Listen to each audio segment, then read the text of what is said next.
Let's see. Should be live once more. And everything appears to be active and working. Oh, I shouldn't mute that. I was checking if the levels were working on the other video, which all seems to be pretty good. So it's gonna make sure everything is active and working well, which seems to be the case. Just gonna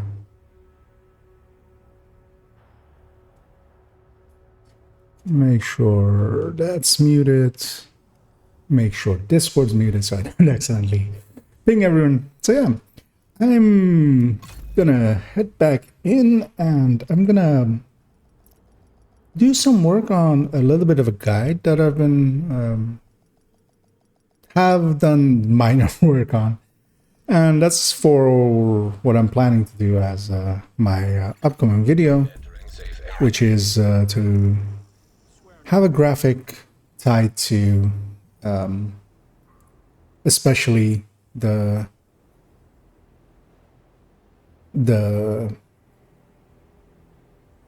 I'm sorry, I just received a message, so I'm just gonna answer that real quick because yeah, somebody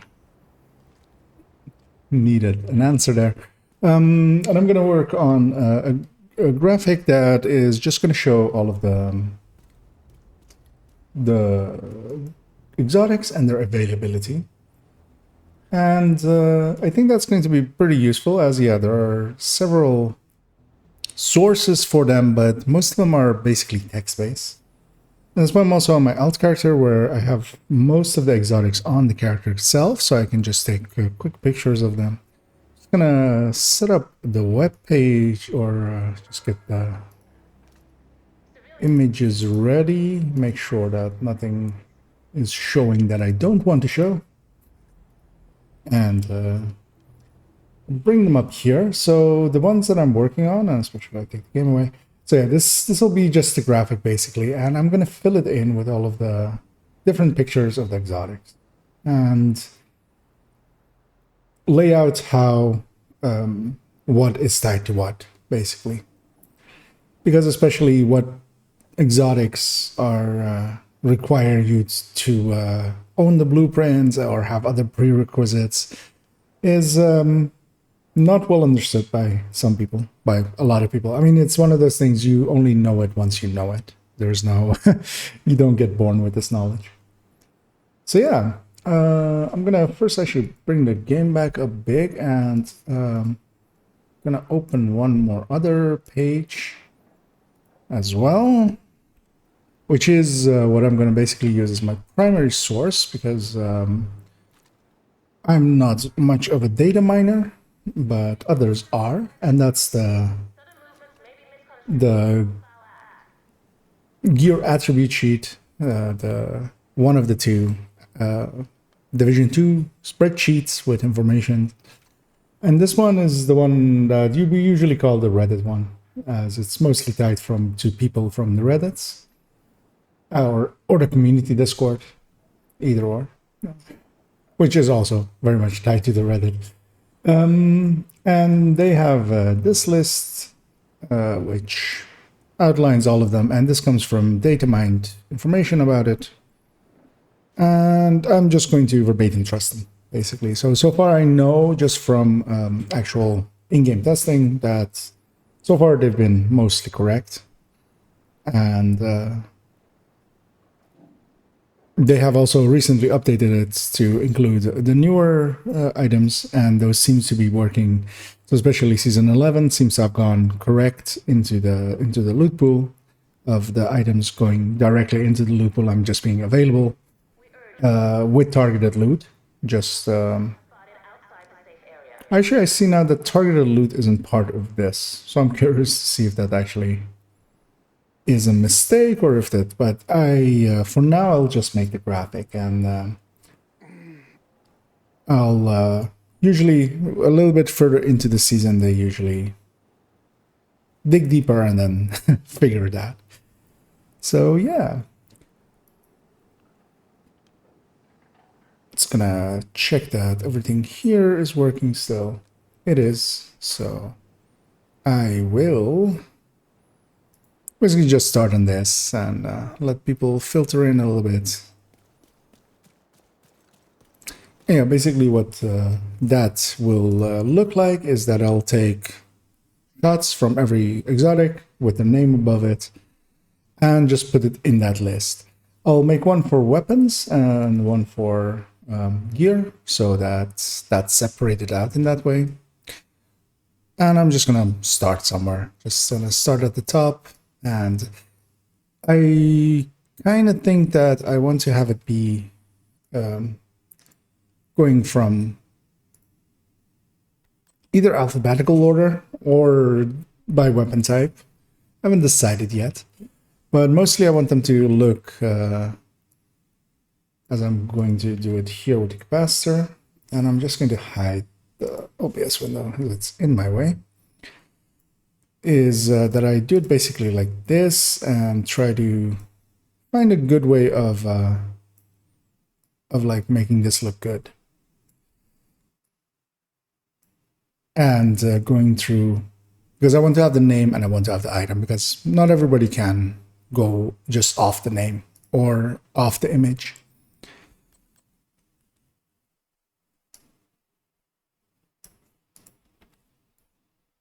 So actually I'll already put capacitor into prerequisites,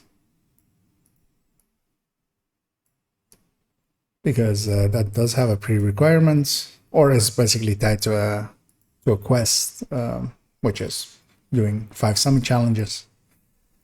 I might actually get all of the images in first and then resize them, because then I'll resize them all together. So on this account, I don't actually own the raid exotics, which I don't think I've ever done the raid on this account.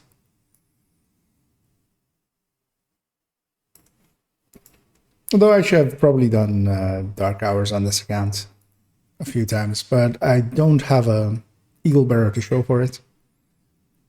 So eventually I will need to swap accounts to get all of the raid ones as well. I want to get the name. Yeah, this will take a while, but I thought I'm going to have to do this anyway. I'll hang out and see if anybody wants to come hang out with me. And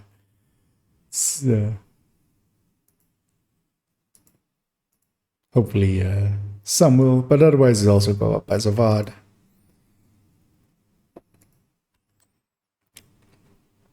So, continuing on with the SMGs, I think in the end I will actually put them on alphabetical order, as that's usually what human brains kind of can deal with easily.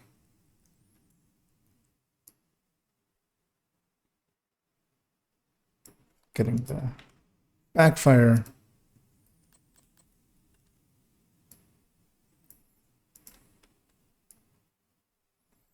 So I'll import all of them first and then resize everything all together, just so that will also give me an insight into how small I need to make them, because then I'll know how many there are.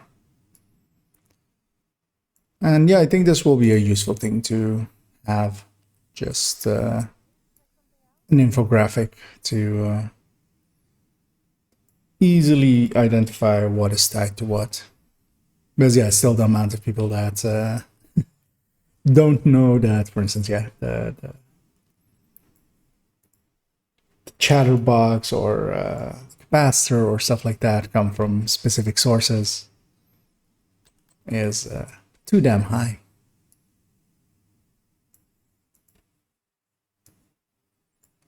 Now I'm not gonna, I'll spend some time at the end just sorting them into alphabetical order. Well, actually I can already like do a little bit of that. So I've already resized that one. Also, it's going to be capacitor first, chameleon second, chatterbox third.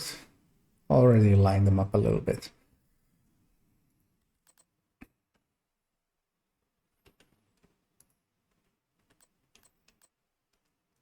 We'll also give a little bit of a look into how many exotics we nowadays have, because we actually have a ton, and it's easy to lose track of that a little bit.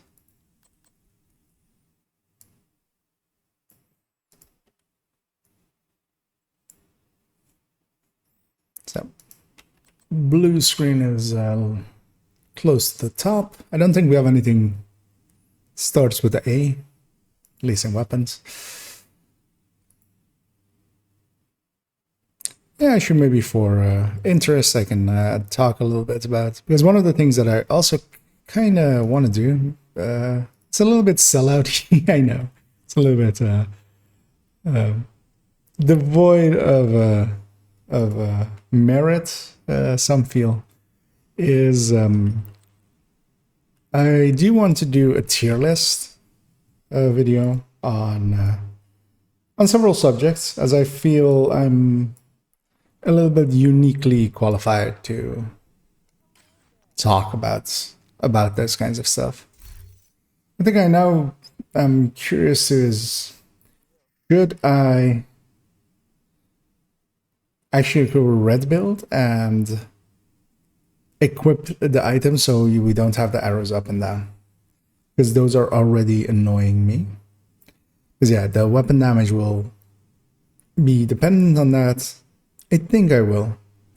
That means starting over, but that's sometimes the case with with doing it this way.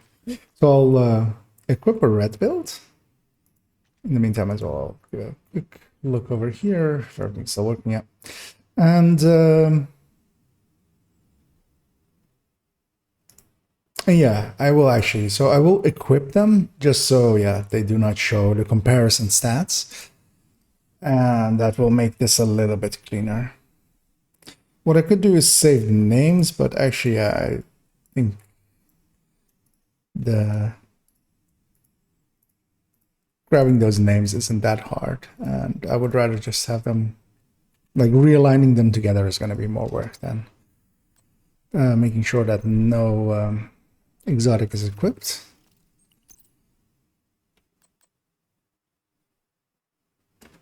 So all of them will be in that top slot, which is a little bit more skewed than the rest, but well, let me see if I like this one better. Although it did not actually do the thing that I wanted it to do.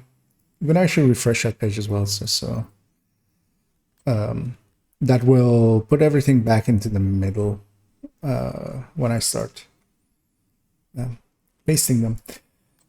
I think I like that better than having those green and red numbers, just because they're a little bit distracting. So yeah, just gonna start again, but we weren't that long into it anyway. And yeah, actually equip it, and then go out and go back in, so it's actually in that slot. I'm gonna make sure that I actually grab the entire thing as well, just not missing parts of it.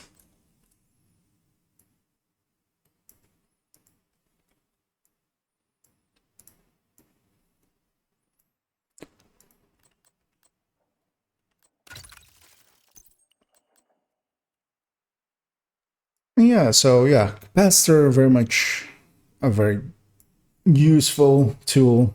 Chameleon, not so much. And then Elmo seems to very much be part of the new meta. So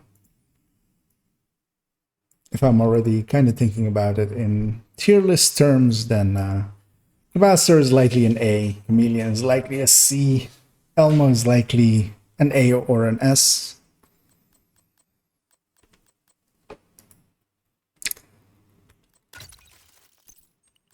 And if we then move on to SMGs, we have the backfire here. And the backfire, well, interesting, it just lacks, because of its annoying mechanic, just dropping after, well, it's good mechanic, but it dropping off completely after 5 seconds kind of kills it. So if backfire actually had the same decay style that strikers have gotten, and that Heartbreaker has, that would work a lot better. Same for instance for, actually, that would also be a little bit of a buff to Obliterate, if Obliterate would get that as well. Because yeah, both of those have the issue that, yeah, you stack up and you just lose it a little bit too fast. Now Obliterate doesn't matter because you build up to 25 stacks, but when you're building up to the 200 stacks of the backfire, suddenly that, yeah, you don't build that up fast enough for it to be an easy loss.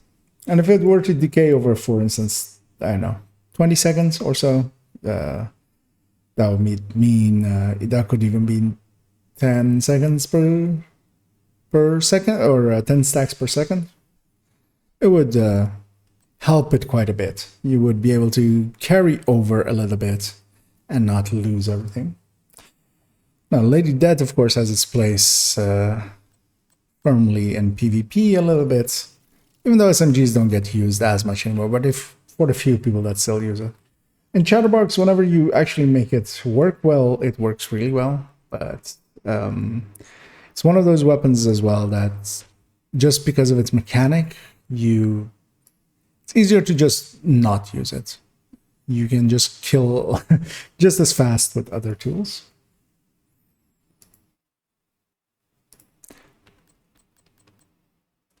So yeah, the blue screen. So the blue screen is one of those that really needed a few crit chance mods. Like this 10% rate of fire is kind of cool, but it isn't crit chance. And damage to armor is an okay third stat, but yeah, if it had rate of fire here and this was crit chance, it would have been a lot more viable.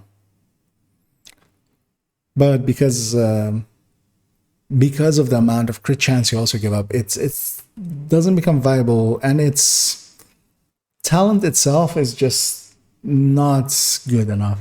Ends up just not working well enough.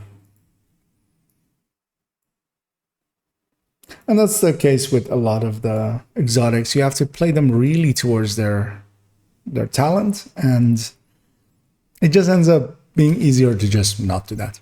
To do it with a normal weapon. And then yeah, Bullet King, as much as people want it to be good, it's pretty bad. In the case of the Bullet King, it's especially this third attribute. 10 crit damage is one of the worst ones. So this is then basically going down to 6 extra damage bonus. And it's also just the crits. So where you could have just a rate of fire applying to everything, or damage to armor applying to armor. This is one of the lesser bonuses that could go on an LMG, especially if you were to compare it, for instance, to crit chance. And that's together with it having only 5 crit chance, where a normal LMG will have 15.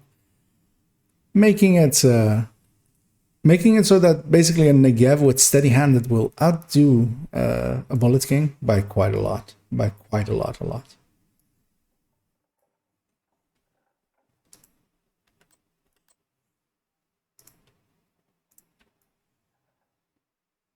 And that's usually the consideration with most of the exotics. It's not that they're bad, it's that there are better things. Pestilence, of course, especially nowadays with it showing up in the Descent with its talent, not on the Pestilence, and letting you use other weapons. It's kind of cool, and has become my favorite exotic thing so far. But in actual, in the normal game, it mostly lacks a little bit of, well, again, crit chance. So here again is one of those weapons. So damage to armor on this one at least makes a little bit more sense because it does apply to its own tick as well. But it lacking any crit chance here means that it's basically 15 crit chance behind any other option. And well, a little bit more stability accuracy can be fun, useful, but crit chance is just giving up that much crit chance makes it a little bit hard to swallow. And usually making a build for Pestilence, well, you can put it into a red build and then put in a Seska piece. What usually ends up working better is to make a dedicated build for it where you're going both Seska and 2 pieces of Providence, because you're going to go for glass usually as well in those. So we've done the ARs, we've done the SMGs, we've done the LMGs. I'm moving on to the shotties. I'm also now considering that actually one of the things I should add in as well in there is to have a category of pre-orders, because of course Lullaby and Ruthless are under those. So I should add those in as well. And I do have both of those on my main account, so I'll grab them once we head over there. Because I'll grab everything here first, because it's a lot less segmented on this account. And then on that account, it is a little bit more segmented, so I would need to move around between a lot of characters. So yeah, once we reach... so yeah, Scorpio first.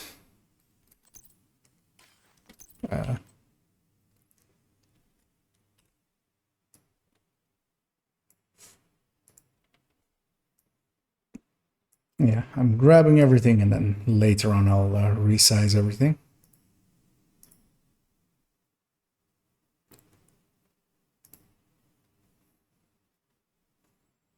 So checking everything is working still.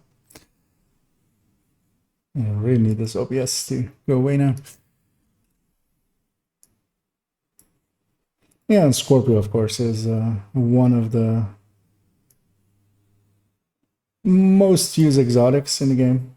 I'm gonna refresh this one once more time, and that's just when I paste stuff, it'll go into the middle of it, which is a little bit easier to drag and drop.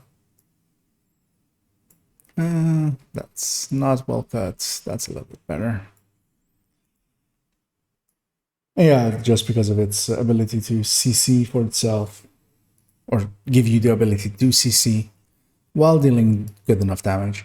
The only downsides is, yeah, it does give up a lot of damage. It has that same issue of some of the other exotics where on it has crit damage, where, you know, you could have the damage targets out of cover.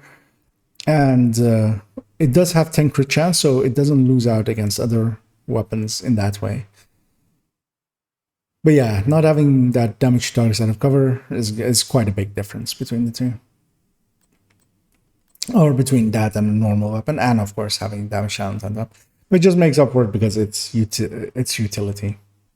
So yeah, there we have the shotguns, at least the ones that I have on this account. Moving on to, I'm gonna do rifles first. Of course, this account also doesn't have a Ravenous, so I'll grab the 4 that are already here. I'm gonna move stuff to be a little bit more compact because I need the space, of course. And then later on I'll start putting them into the categories and stuff. I'm gonna overlap them a little bit like that. Because yeah, once I have everything in here, then I can start working on putting them in into their categories and such. So yeah, up next, the Diamondback. Yeah, Diamondback very much has its own place where it works really well. Its mechanic is actually pretty good and fun. And building towards it, you can make dedicated builds towards it with all headshot damage and all crit damage.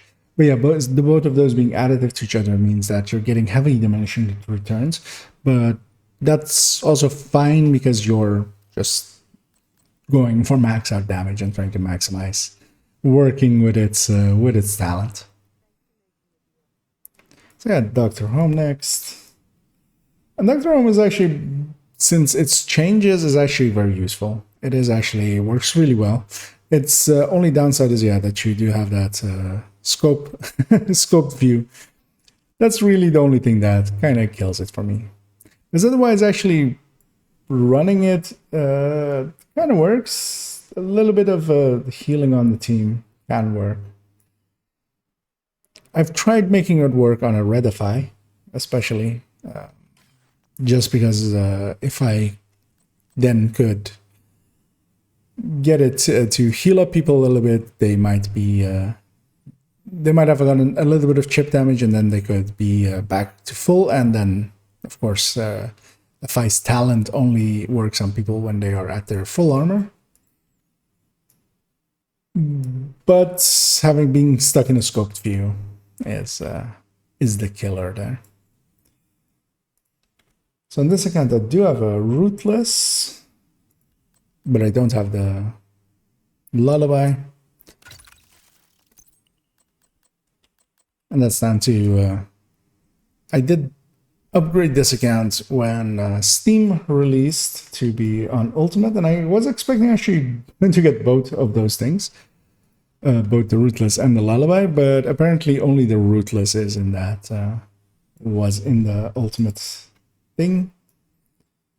So I still don't have a Lullaby on this account. But it's also just a reskin. It's not worth going out of your way to try and get it. So there we have all the rifles without the Ravenous, but that I'll grab on my other account in a second.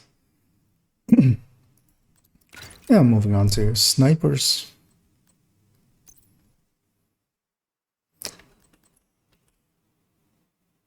Yeah, Merciless just doesn't work with its very high kick. It's not easy to keep it on target. That makes it a little bit useless. I'm gonna move the rifles a little bit overlap them a little bit with here, just so I have enough space for all of the snipers, all 4 of them nowadays. The Dready that kind of works with a focus build, I find, but seeing as most sniper builds are very much towards having Headhunter, it just doesn't work with Headhunter at all. Of course, it's much better to go for a high base damage weapon for that. And yeah, that's what Mantis and Nemesis provide, and both of those are really good weapons. I find that especially Mantis pairing it with its mechanic of with the decoy kind of really works well. And Nemesis, of course, just hits as hard as anything can hit in the game. So there we have Mantis. Should equip the Nemesis.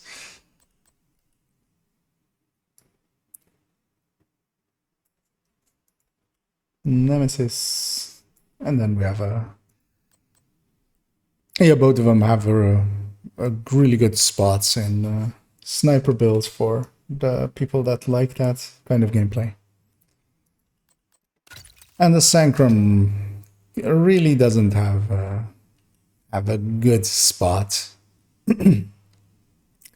It's fun to try to mess around with it, try to get the most of it out of its mechanic, but that's about it for me. I messed around with it, tried to get decent at understanding its mechanic, how the timings of it, but honestly, I will likely not use it. It seemed like an interesting choice for maybe on a Eclipse or something, but yeah, would you really give up a Scorpio? And the answer 11 times out of 7 is no. So that is all of the weapons in here that are in there now. Just gonna double check that I did, well, I mean, all of the weapons with a few exceptions. And especially what I want to get off of this account is because I have a lot more easy access to all of the gear. So I'm going to move on to the gear picture. And actually, I'm just going to briefly answer one question on Discord before continuing. Just in the background. Let's do that.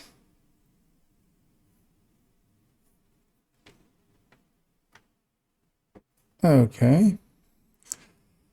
So yeah, continuing on with the gear, I'll likely do the same, eventually put them into alphabetical order, at least per segment.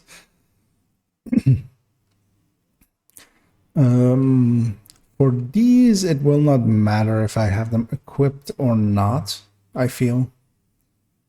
Because, yeah, there's no stats or anything to annoy me. Or, you know, to look out of place. So I will just take them from here.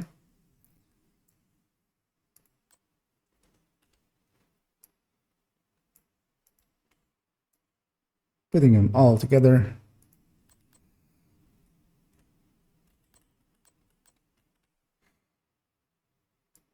Actually, I just now realize as well I've used resources at some point to make all of the exotics grade 11, which is the point that you can get them to without spending any exotic components. So they'll look a little bit better actually coming from this account.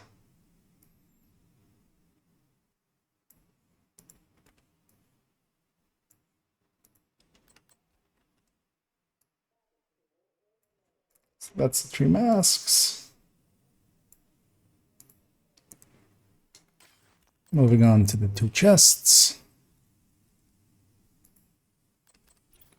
Just gonna put a blue mod into here of whatever variety, just so that it looks a little bit better. I like a PFE because that's usually should go in there likely. Just to have that mod slot filled, and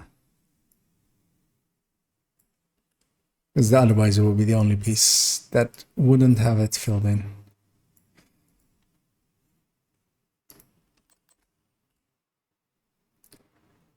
Yeah, all 3 masks, of course, are quite useful, especially Val and Coyote have really solid places in builds. Val's with eclipses and Coyotes with basically everything. Well, all the red builds. Catharsis, of course, has found a place in PvP, very much so with the trading builds.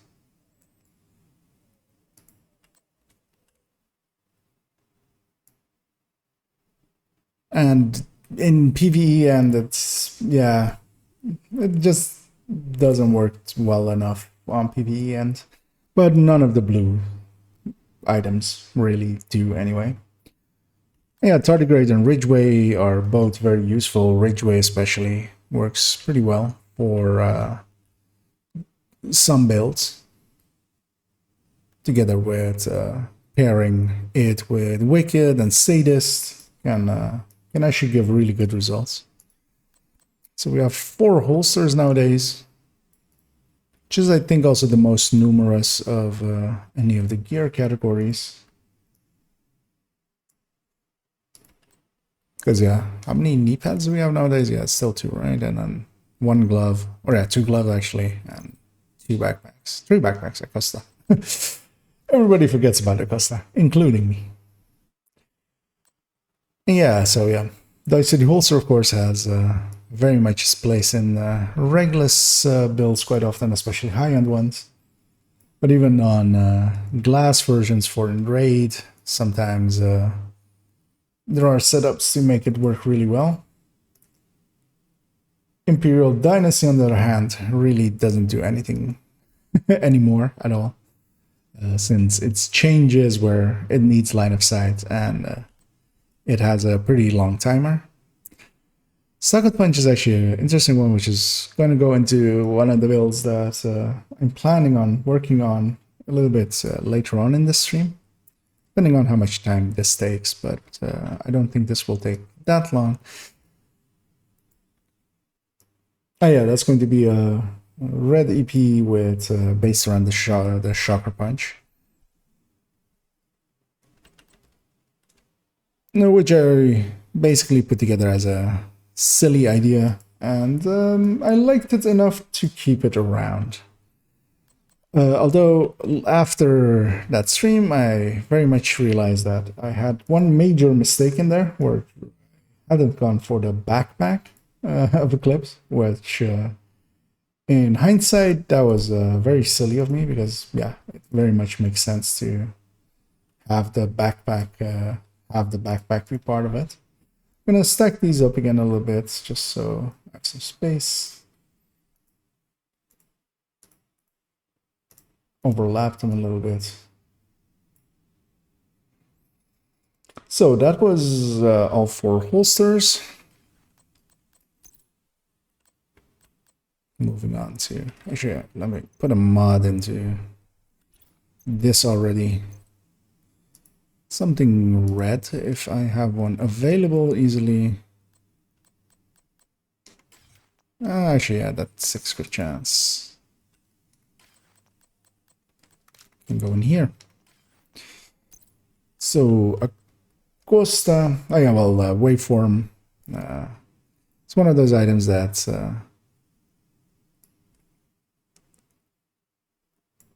lot of people want to use in drone builds. I find it actually doesn't work better than just going a high-end piece instead, which is also what I said during my build showcase with Tur drones. There's a case to be made for it, but I don't think that case really exists with any of the skills that we have available.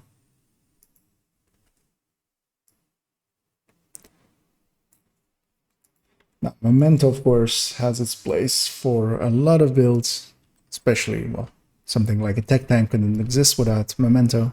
So very much built around it, so. And just as an all-rounder, it's not a bad choice, especially solo.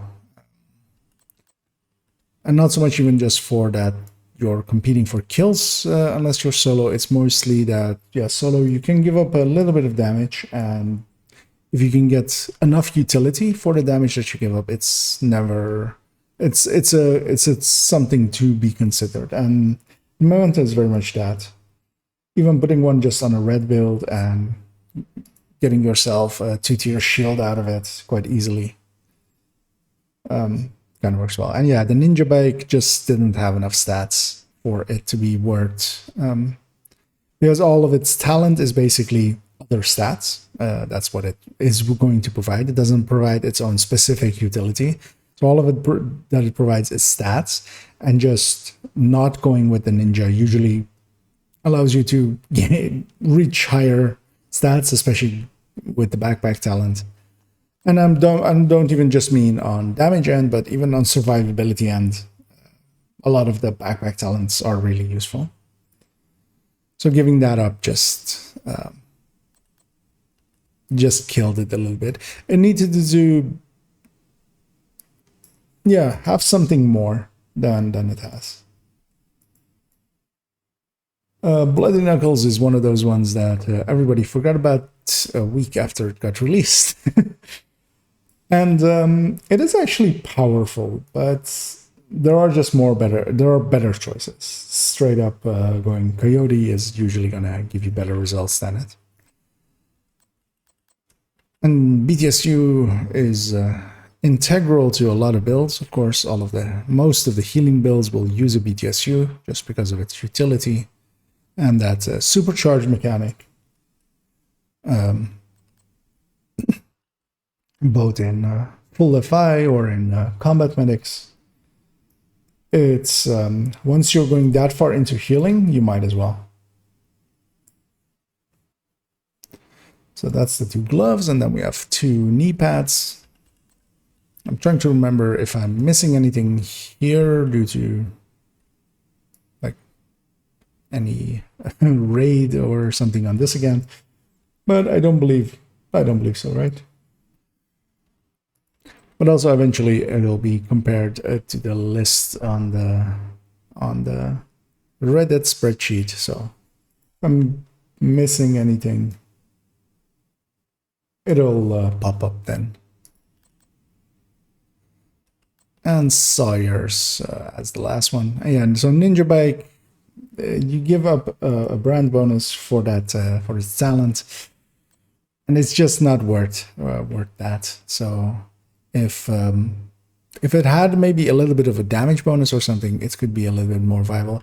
And nothing really needs that reload, as you're better off getting the reloads from the talent and then just having a little bit more damage. And also it's competing against the Fox Prayer, so it just doesn't end up working. And yeah, Sawyer's, well, stat-wise, it can be made to look like it makes sense. Usually when you put in a Sawyer's, that having to stand still is somewhat of a killer to it. But yeah, sometimes people use it to decent effect. So it's at least not completely useless. But I usually do not pick it. So we got all of the items out of this account real quick. And yeah, or actually, I need to do pistols still. I want to actually just... actually, I should equip that red still, because we're going to take weapons that have stats. Jumping over back to weapons. So this account also doesn't have a Regulus, but I have the other ones here. And I'll go to the other account in a second, then grab them from there. That's just down to me not having done the raids on this account. I usually did them on the other one.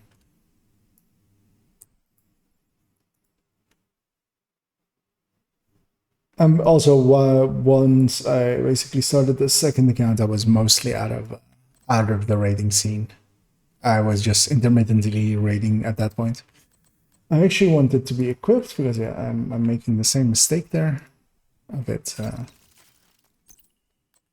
showing up with compared stats.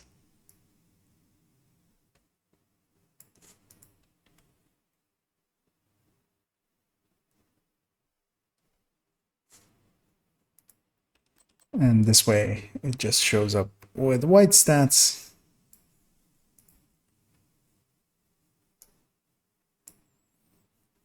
And I'll leave it down here. Because yeah, it's going to just be that one and the Liberty. At least for now.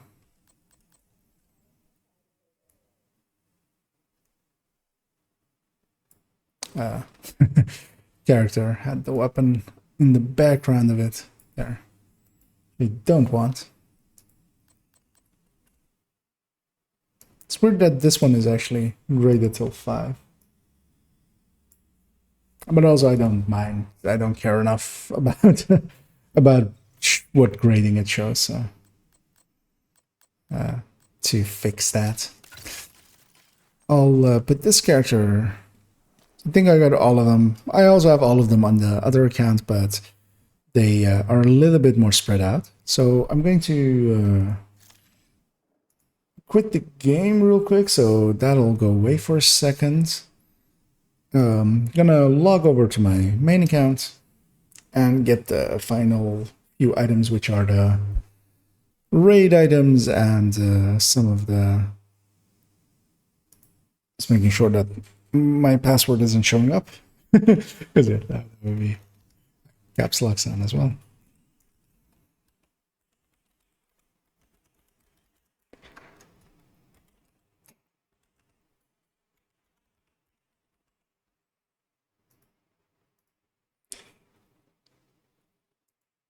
I messed up my password. Okay.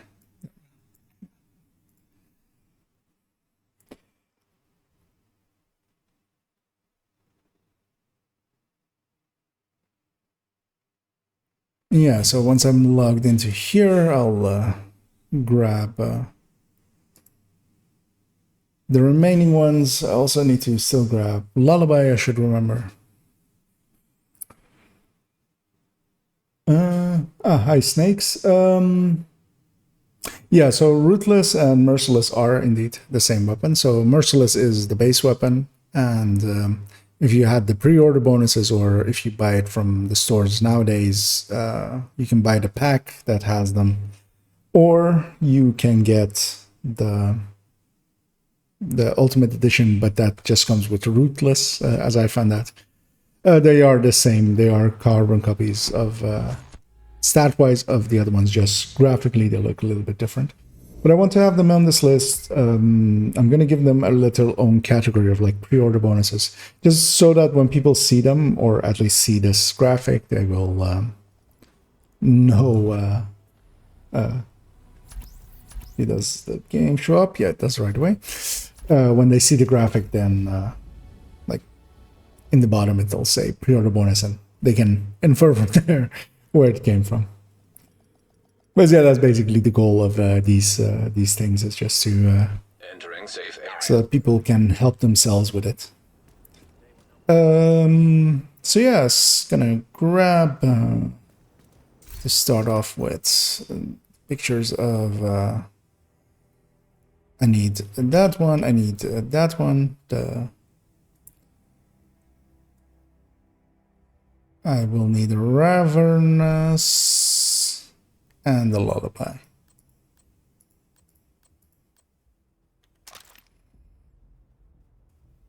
Oh, and Reckless, of course. Ravenous and Reckless. Gonna go to a red build here as well, so stat-wise they match up. That's a handy thing with all red build.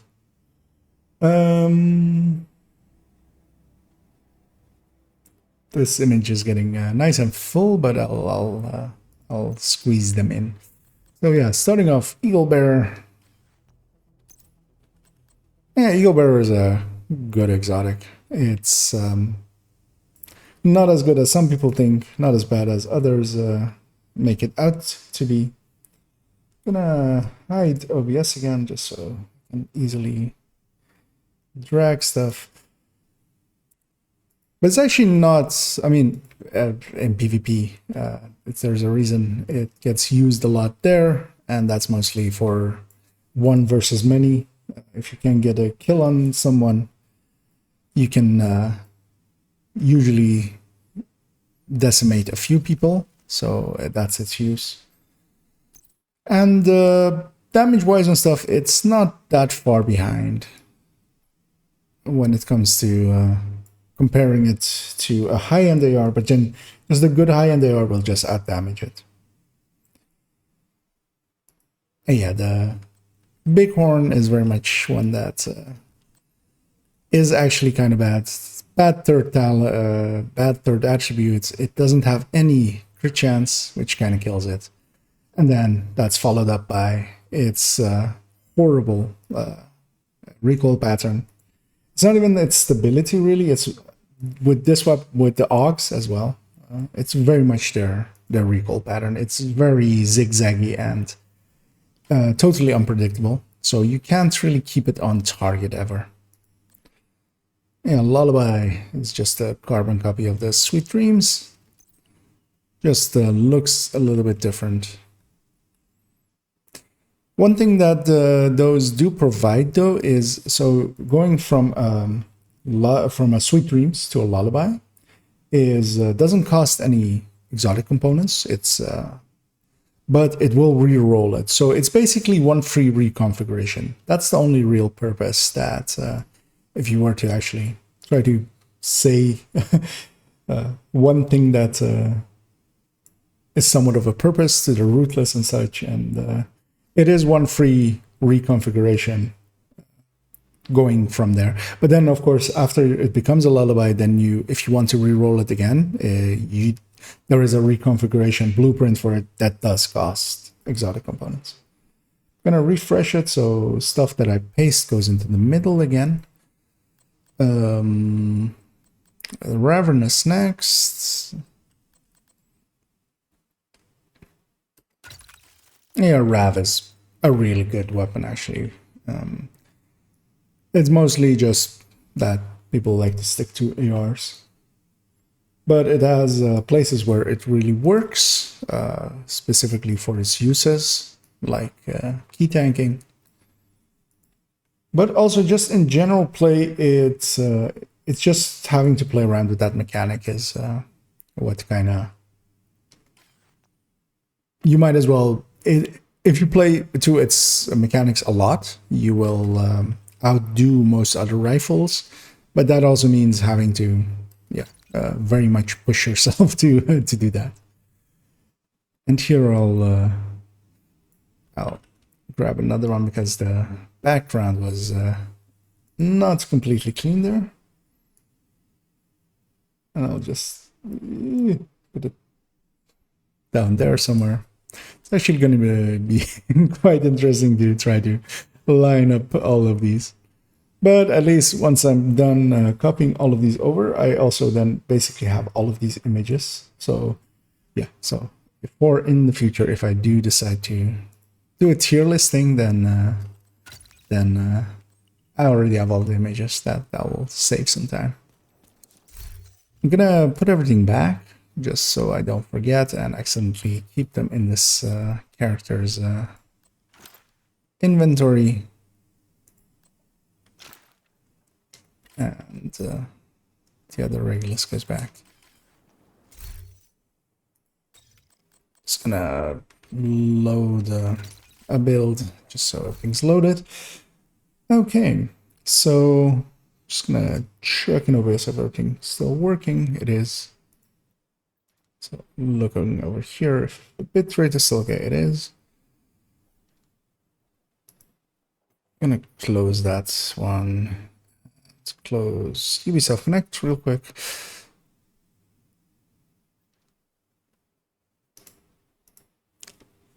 So, looking at this, I basically need to line everything up a little bit better than I have at the moment. So, I'm going to move stuff around a little bit, just so I can select everything.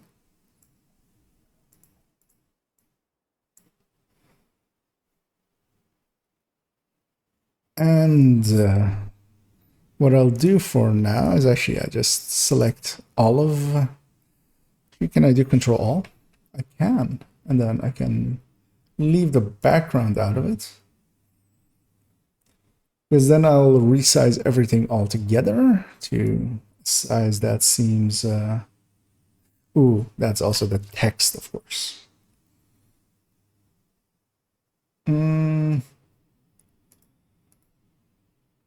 Then, yeah, I'll do it this way. Because, yeah, I'm already okay with where the text placement is.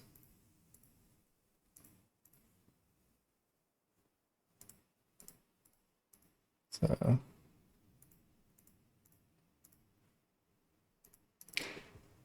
and this is one of those moments that if I had done this in Photoshop, it would actually be easier. But this way, it's already in this format, and this format is easy also to put into the text formats for my guides that I use. I can just directly copy them, and they're editable on site. I'm gonna hold Shift, gonna resize them to. So apparently I hadn't selected the Saint Elmo, so I'm gonna do that and select that. There we go. So likely I will need them to be even smaller than this. So something like that. And then in the end, I can always just even resize them even more if I feel the need. So that looks about right. Yeah, we also have the gear over here, but the gear is a lot smaller, a lot less items. I'm first going to put everything into their categories, and I'm first off just going to go off memory, where everything, well, that technically fits there. Backfire is just general pool. Eagle Bearer is raid. Bullet King is general pool. And general pool just means that it's in the targeted loot and can be. So blue screen, I will check with the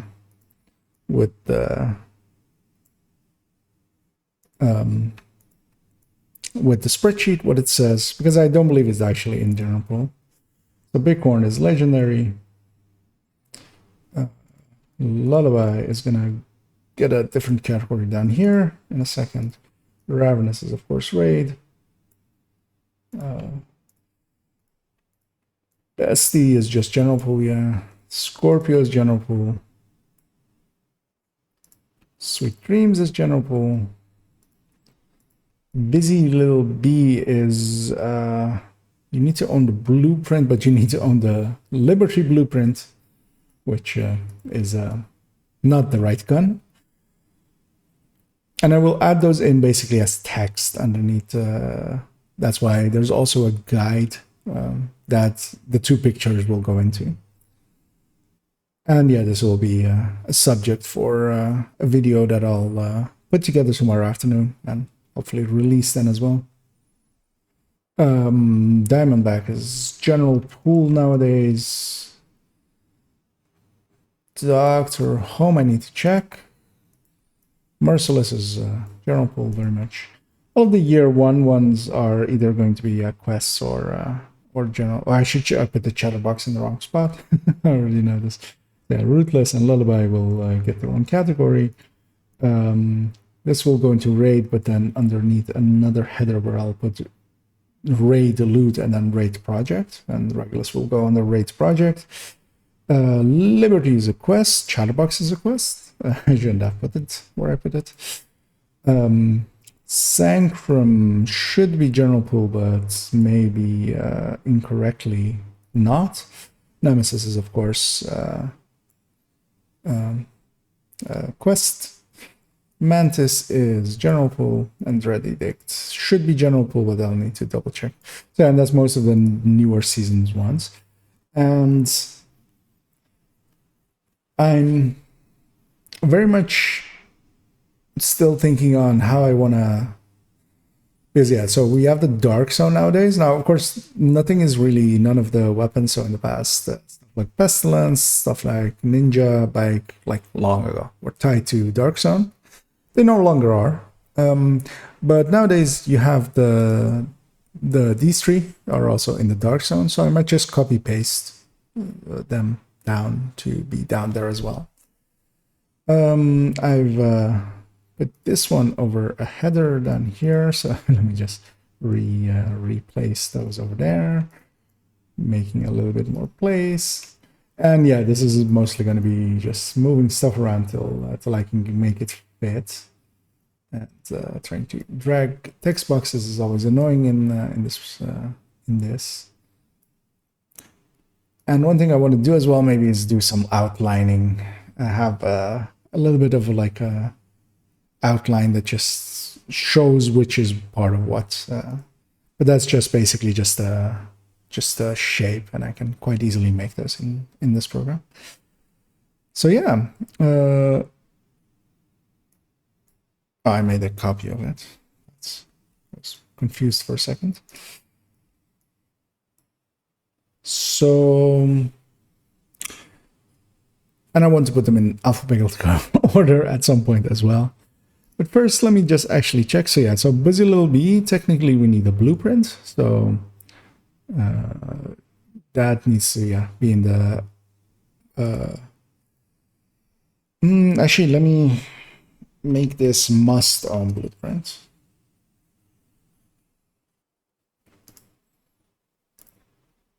Because yeah, own blueprints could be construed in different ways than I intended to.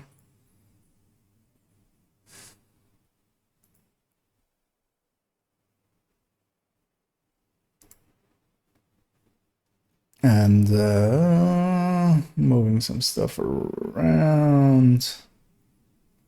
Actually, let me look over here. So yeah, so Catharsis is still incorrectly that you have to. So Catharsis, Blue Scream, Busy Little Bee, Dread Edict, all of these should have gone into the general pool after their seasons, but they didn't. And that means that I will put them under must-own blueprint. And that's actually one of the... So Dread Edict, Blue Screen, Dread Edict, Blue Screen.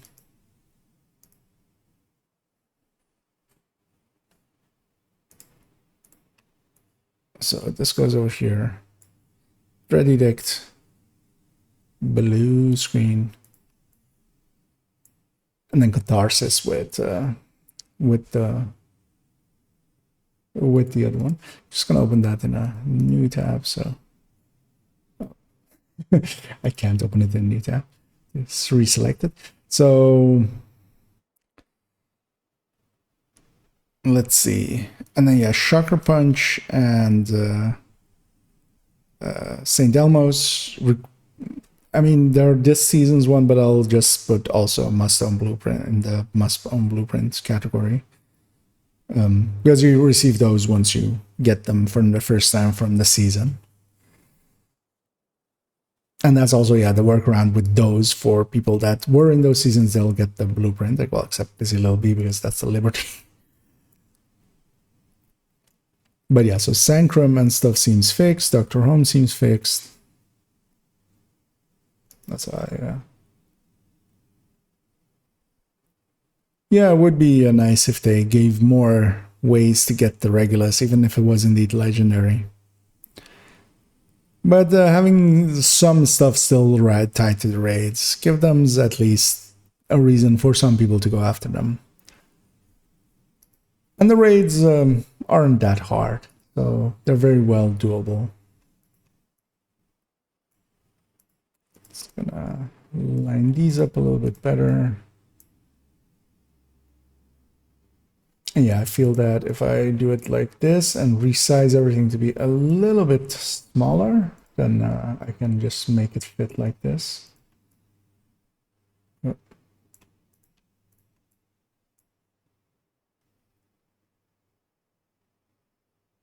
Because yeah, so we have enough space over here. So yeah, these are all the general pool ones. Let me just double check my own if I have actually remembered everything. Okay, the Sancrum is in there. These are all so.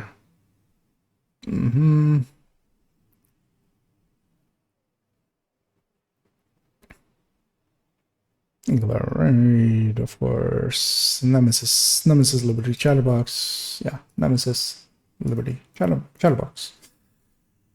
And yeah, Capacitor tied to Summit, of course.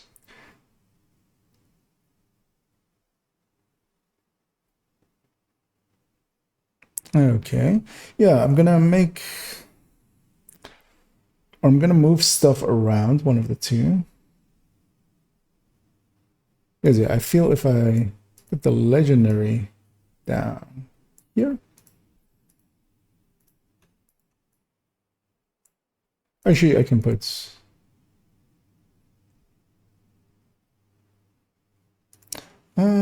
yeah, this is like the part that always takes the longest with guides is how do I wanna present it? I think I've reworked several other things dozens of times until I got them in order that I kind of liked. So actually, I'm gonna use this over here to become. So I'll put raid / dark zone for these, and then I won't have to copy them. And then this one becomes raid project. Raid. I'll put IH as well because it's only tied to Iron Horse. Project legendary / dark zone. That feels, and then yeah, I'm going to copy this over once. No, that's not the one I want to copy. I want to copy.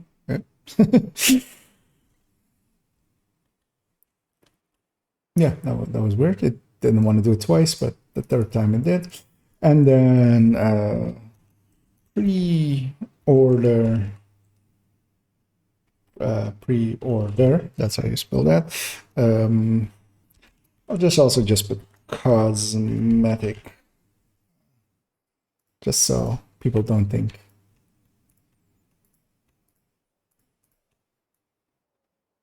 And then, yeah, in the video, I'll expound on that. I'm just going to add dark zone to personal dictionary because that's a word I'll use more often, more likely. Because, yeah, then I can move these a little bit to the right, these a little bit to the right, and then that should all fit together. Because if this is here,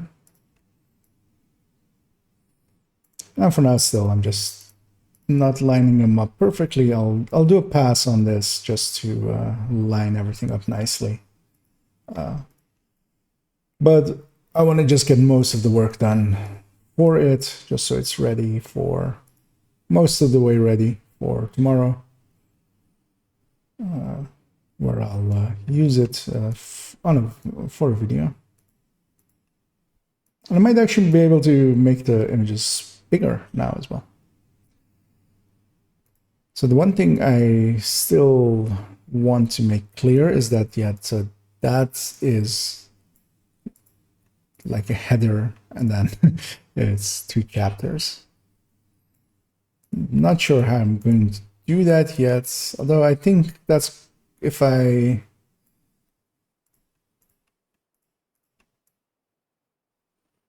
Well, first I'm gonna line this all up so it looks... and the game timed out. I reached 15 minutes of inactivity there, but that's fine. I'll also just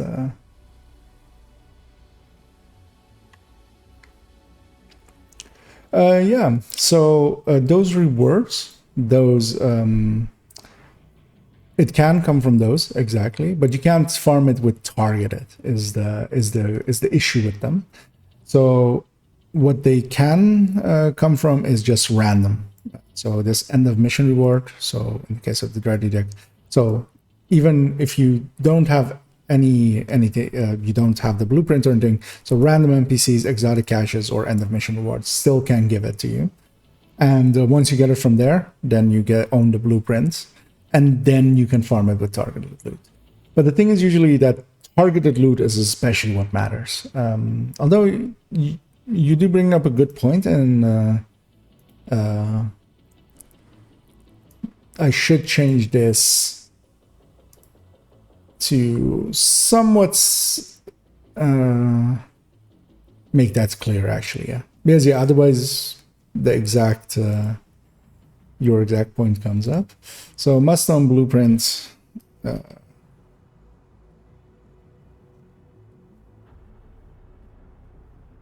Before targeted loots.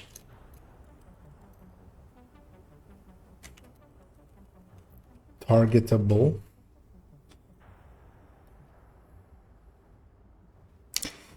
Because, yeah, most people will, especially that's the issue that a lot of people had with Catharsis, is that they'll try to farm it from targeted loot without having had the blueprint from having been in that season. And that will just lead to frustration because it will not drop from targeted loot. It can still drop at full random, but you're much better off at that point, for instance, going after exotic caches and trying the luck of the draw at that point. I'm gonna start putting stuff. So I'm happy with how it kind of looks now. I'm gonna put stuff a little bit in alphabetical order. And that's going to be quite interesting because, yeah, that's not something that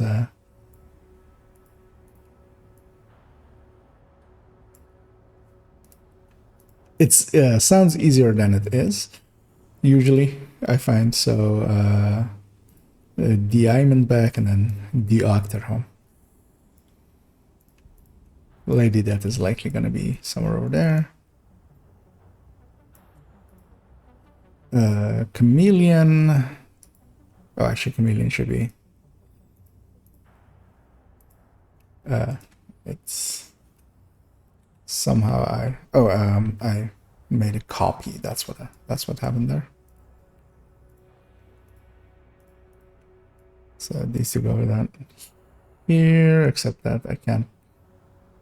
Oh wait. For some reason, the keeps thinking that I'm holding control while I'm not.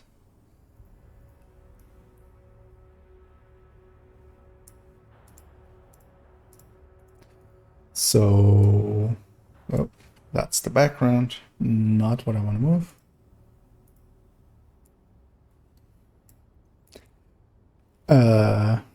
Doctor, Kalman and P, so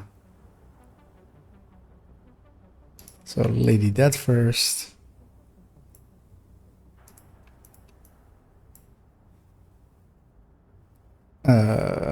Mantis.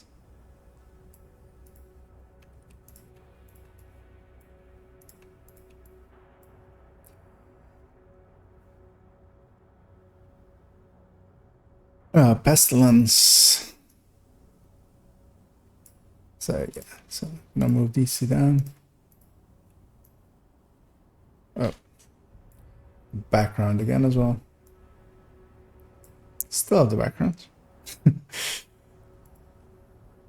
Oh, there we go.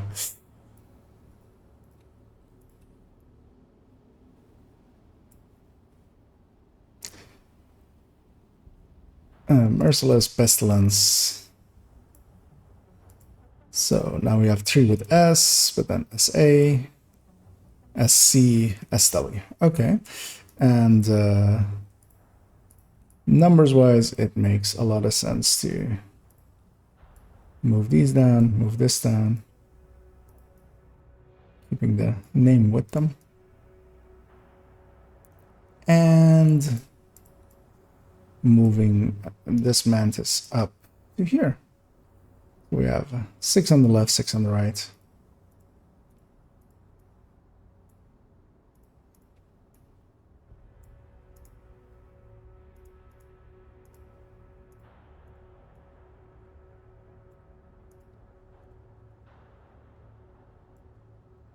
And for now, I'm okay with that. I'll give it a cleaning pass in the morning tomorrow, just to line everything up even better. Now comes the question, do I do the chatterbox as the T, or do I just use chatterbox? And I'll likely just use chatterbox as the term for it. And that means that this guy goes over there, this comes. Also, I now realize, of course, that I'm going down like that, and then down like that. That doesn't make sense. So I need to, of course, when I have 2 rows like that, I should, yeah, that was silly on my part. So I'm just gonna move everything across from there, because yeah, it needs to go left, right, left, right, left, right. That's how humans read usually. But at least they're in order now, so that helps.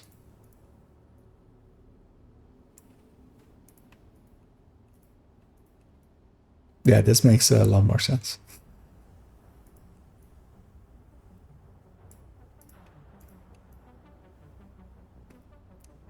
That's the downside when you're just quickly putting something together. Sometimes it's easy to go like, okay, this is what I'm doing now, and then looking back on it and going, oh wait, that did not make sense at all.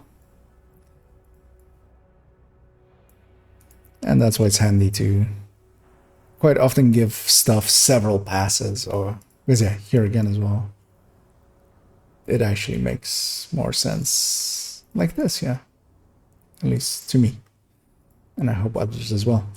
So yeah, B, D, actually this is also B. So we actually start with that one.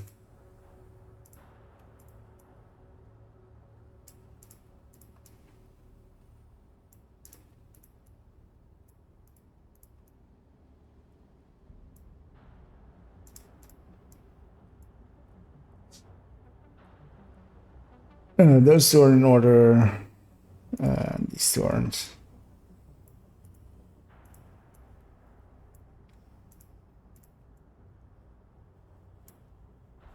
There we go. That all at least are lined up now. Actually, so for actually this I want then targetable, quest project, then targetable.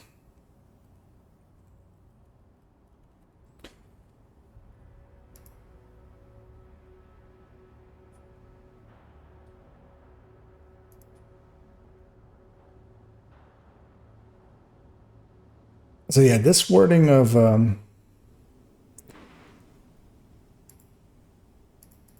general pool is actually really what I really want to convey is how to get them to your targets.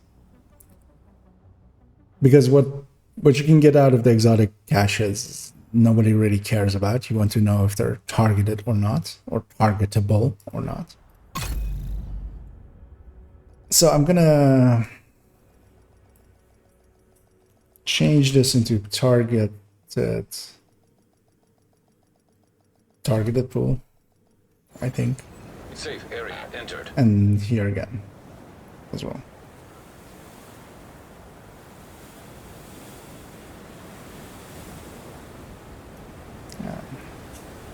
Just for uniformity, that'll be like that. So shapes wise, I can actually do some outlines. I feel like, let me see, that's rounded, that's, is it this? This had some setting somewhere. I don't remember exactly where it was, that setting. Once I make it, because yeah, you could have it be just a line on the outside.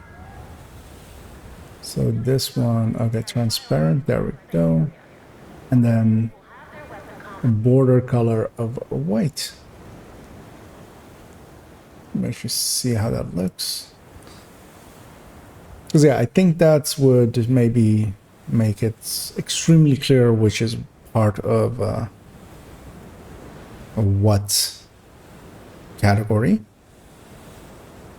And I kind of like the look of it, so I will do it like that. So here as well, I want it to have one big one going all over all of it. It's annoying that doesn't keep the same settings. And then I want to have basically two inside of it. Sure, I can likely just take this, copy paste it, and resize it to fit. Because this needs to be like that. And like that. And then basically to show that it's a category inside of that category. Copy paste it.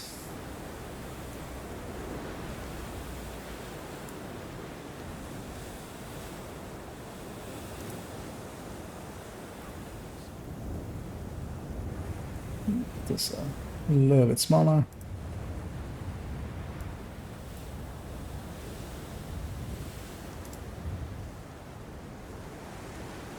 Actually looks pretty good, I feel.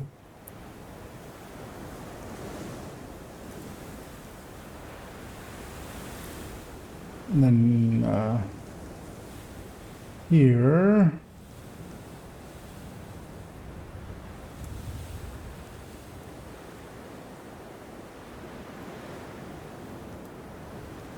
we have that one. I'm gonna copy it over several times.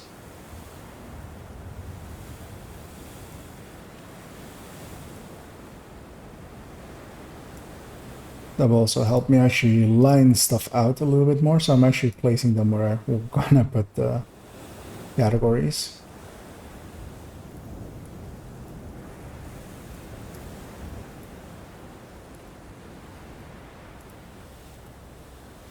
There we go. Annoyingly, it turns out that then I can't select anything underneath it, because even though it is transparent, it is hard to select stuff underneath. I'm gonna actually send it bottom and then bring it up one, and okay, now the text is on top of it.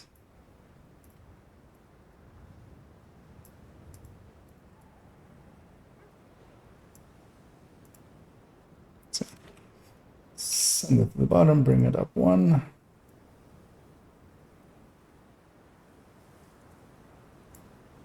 See if I can line this one up as well to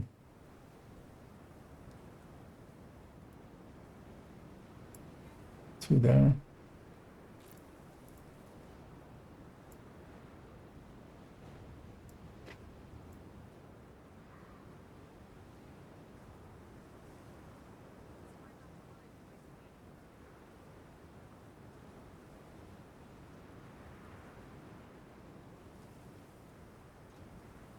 Weird that the text doesn't want to align to the text. Usually that's what the... But if I'll align them all to the same. But that one doesn't want to do it. That's weird. I'll get a ruler. You have the ruler tool here to align things if you really need them. So I'll probably use that in a second to do that.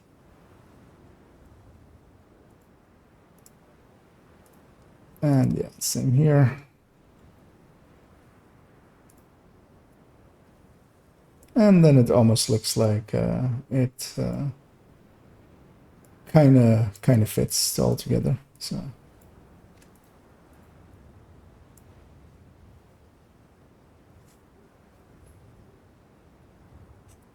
do need to move all of them basically to the bottom, and that also means that I can't overlap them well, but that's fine.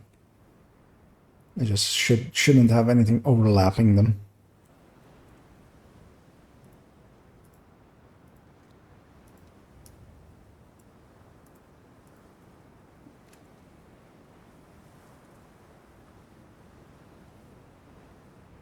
Yeah, this almost looks like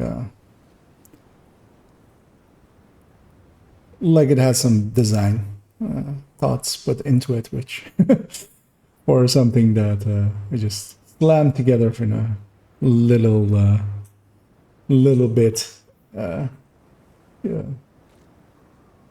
it's not too bad. And yeah, for now I will keep this one as is. I'm going to consider this one basically done. And yeah, so they're all going to go into this guide, and also at the bottom of the guide I'm going to put in the specific prerequisites for the quest ones and stuff. I'm going to update it, and it should look like that. And this guide will be the actual guide that I'll use in the video as well.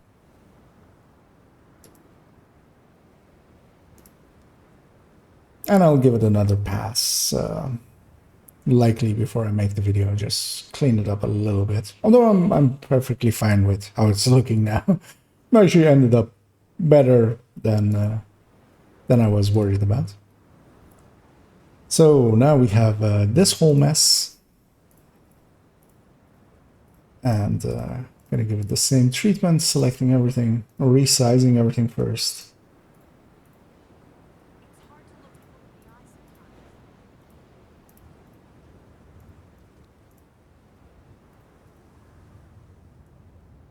While pressing and holding shift so I don't like crunch everything. And seeing as we have a lot less items in here, I'm gonna look over here, so these can be a little bit bigger.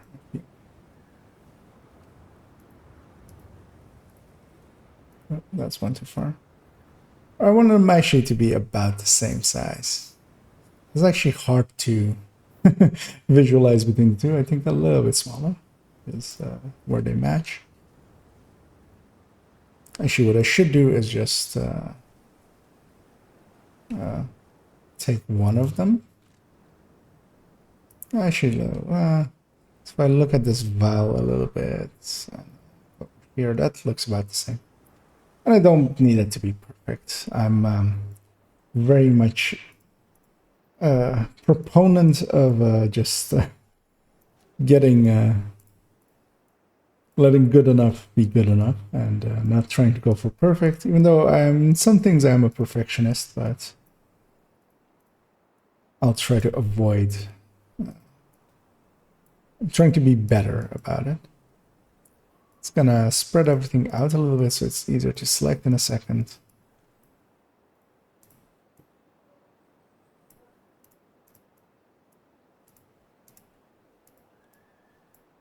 Yeah, these are a lot less items.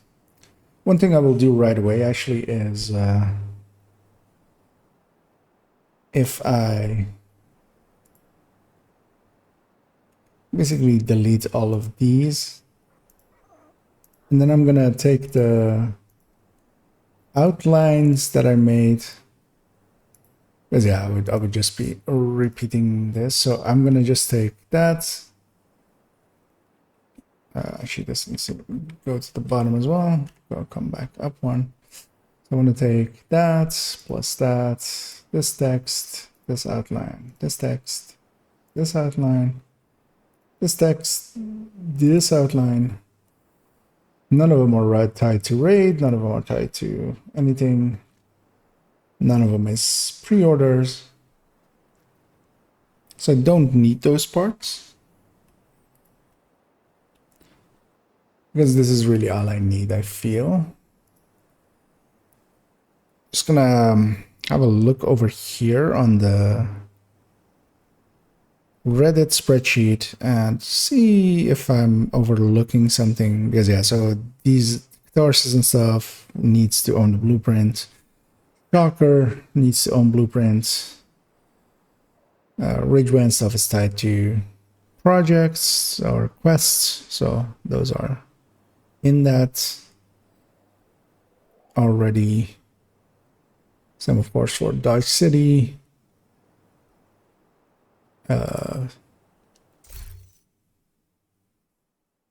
Okay, so yeah, all of those seem fine. So yeah, I think just these three categories is everything I really need for gear. Just gonna first, again, just do them by...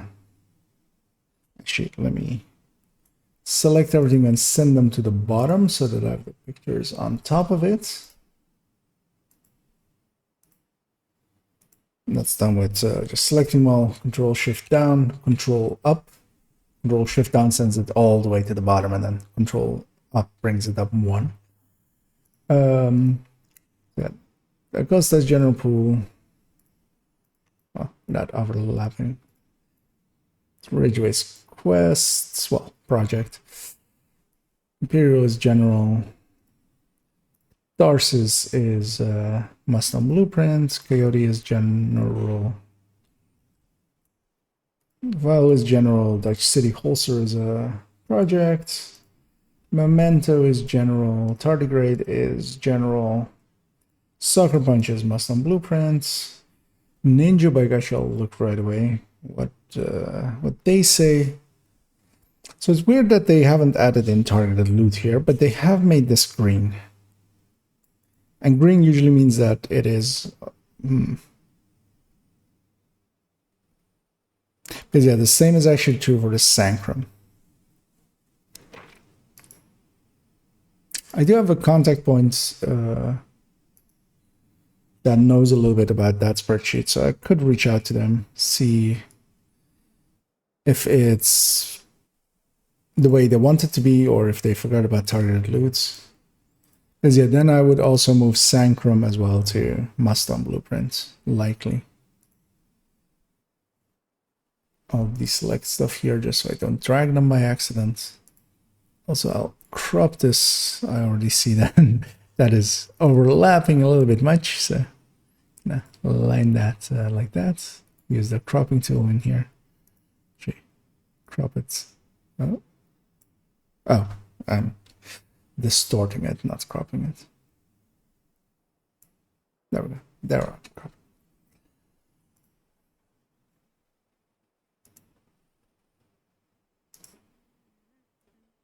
So briefly check everything's still working. It is. Yeah, let's keep moving stuff around. Bloody Knuckles as well is so no, that one is definitely general pool. Because yeah, actually I've seen that one drop. BTSU is general pool. Ninja is general pool. Cyrus is general pool. So this seems to be all of them in the right category. It's gonna have a little look in here. So yeah, Shocker.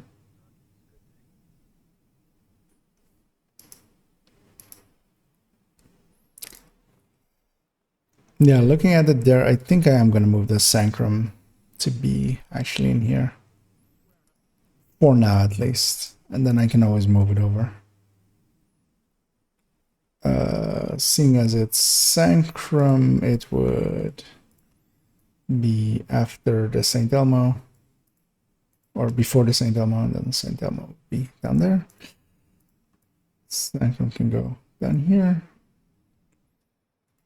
Which, of course, messes up my layout again.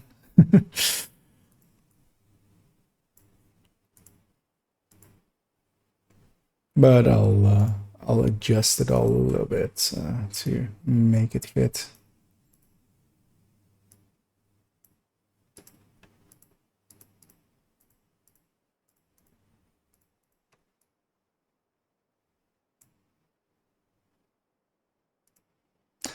And I'm okay with the two images, the two graphics not being exactly the same.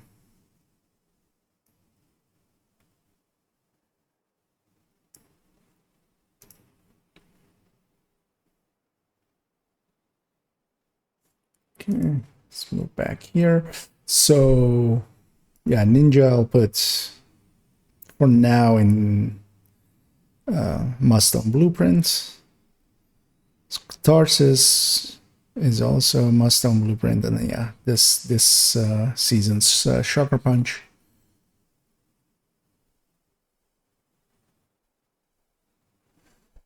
Let's see any other pieces that I'm forgetting about. That yeah, it's just Dodge City and Ridgeway that have quests, or well, both of them are actual projects. So. And the rest of this is very much confirmed to be in the general pool. It's going to give it the same once over to line them up alphabetically. So yeah, val and waveform will end up all the way at the bottom. Costa, of course, will be at the very tippy top. I have two Acosta bags for some reason. One of them can disappear. Luckily, the color doesn't show. Actually, I need to move Imperial Dynasty down before I can do that. So Acosta at the top. Bloody Knuckle. BTSU. Coyote. Need to move Momenta out of the way. Coyote.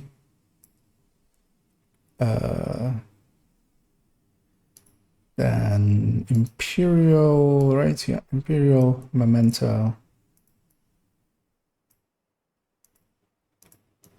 Ninja.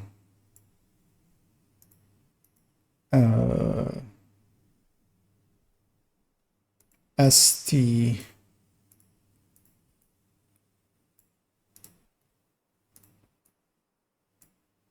Val and a waveform. So Ridgeway is after Dodge. It's weird that these two don't seem to be of the same size almost. I might actually, yeah, that's like because I didn't put them in the first slot. So with the weapons, they were all in the same slot. So they kind of ended up being very much of the same size. But I didn't do that with these, and I'm fine with that. That'll be too much work to redo all that. I'll drag and drop a little bit and try to make it fit. So here, especially the memento really looks way tinier than, than the rest. Same for this coyote.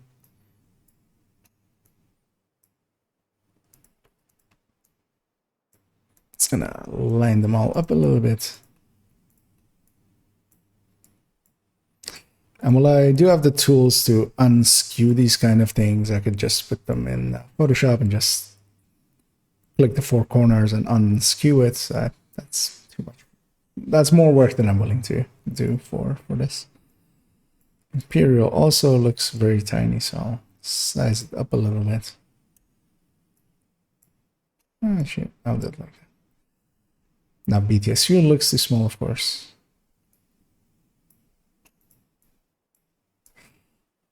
And I'm fine with it as it is here. So yeah, that's actually very nice. I'm gonna leave it there because that actually took a little bit longer than I expected. But actually, having done it now, I also understand why it took as long as it would. So tomorrow I'll add in the specific pre-requirements just so that all of it's clear when they're of the quest and stuff, and then I'll explain about actually this one also needs to be updated. I'll explain about what must-own blueprint, then targetable means, and then all of that will then go into a video that will be going on my channel. Let's see. Gonna take us back to there. I'm briefly just gonna save everything, close all of those tabs, make sure everything's looking good there, and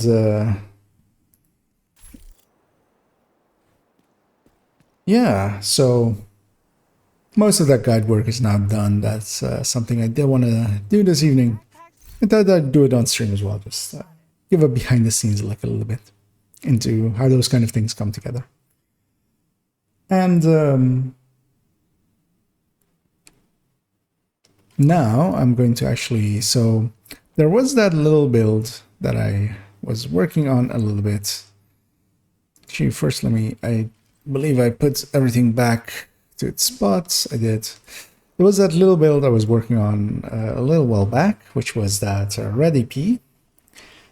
And in the end, I decided to actually keep it, as I had a status effect ongoing directive that I really didn't care much for, which actually I can see if I do that. Yeah, so that became an X build now. It's got moved into builds that no longer exist.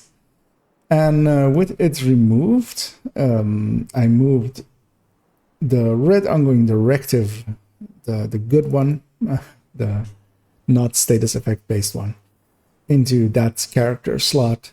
And that means that I've opened up a slot for a build. And I think it's going to be that Ready B. Now, during the stream that I made it, actually, that's not what I want to go for. It's this. I actually made a design decision to go for Seska backpack, and that's just because I basically completely forgot that I should have gone an Eclipse backpack. Now I've grabbed the Eclipse backpack here as well, and already got a crit chance one as.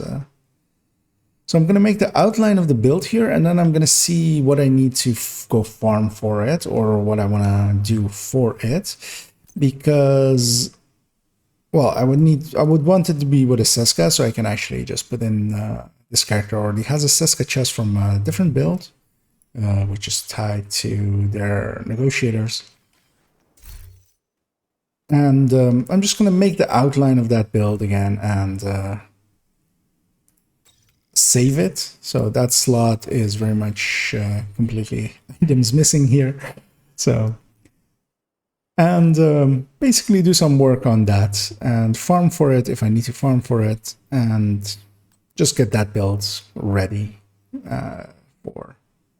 for existence. I still have all the parts in my stash. The only part that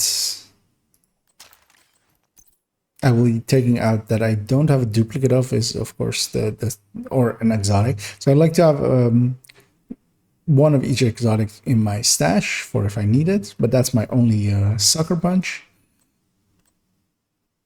I say that and then I actually remember that, of course, I did get a sucker punch a few days ago, and that this character still has that one.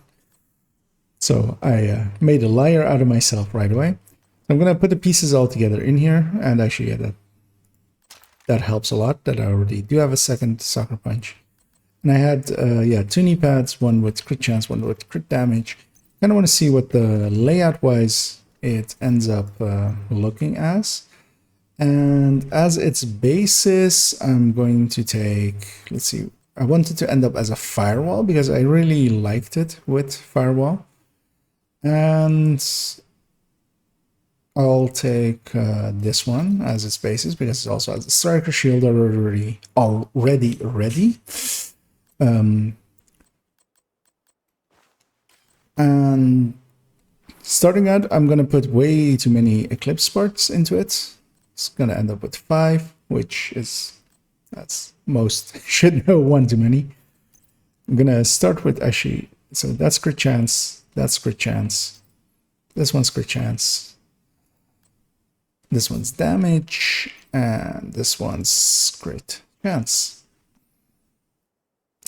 So the thing that I have is, what part do I want to not be an Eclipse? The chest seems an obvious choice, just to get an extra damage bonus in there, but that also limits the spread of the shock on kill by quite a lot. But I think I'm okay with that, because the way that it played, I could really easily get that initial shock going just by this, and this already has a 5 meter radius, which I would then have a 10 meter radius on top of that on the Eclipse skills. And giving up the chest talent that could increase my damage by a lot seems like not the choice. So I think I will grab, of course, a Seska, because that makes usually the most sense. I have a SMG equipped. That's not going to be the thing that actually ends up equipped on this build, because it's going to be with the Shock Punch and then the St. Elmo's. It needs that double combo. For now, I'll just, as a secondary, just plug in whatever's. I'll grab a lefty, just to have a filler piece in there. I only have 1 Elmo's at the moment, so if I go farming for something, it's going to be for an AR.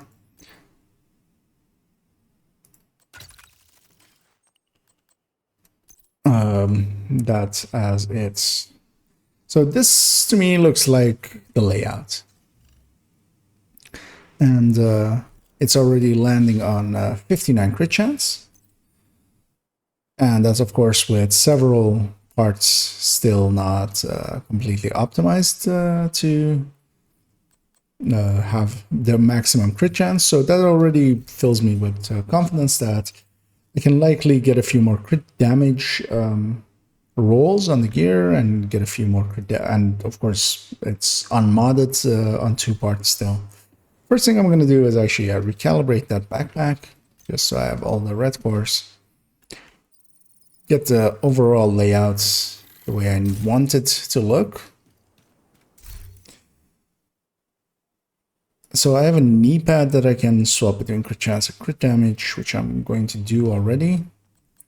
And then usually what I would want with this, so I have crit chance there, crit chance there, crit damage there, crit damage there. And that's,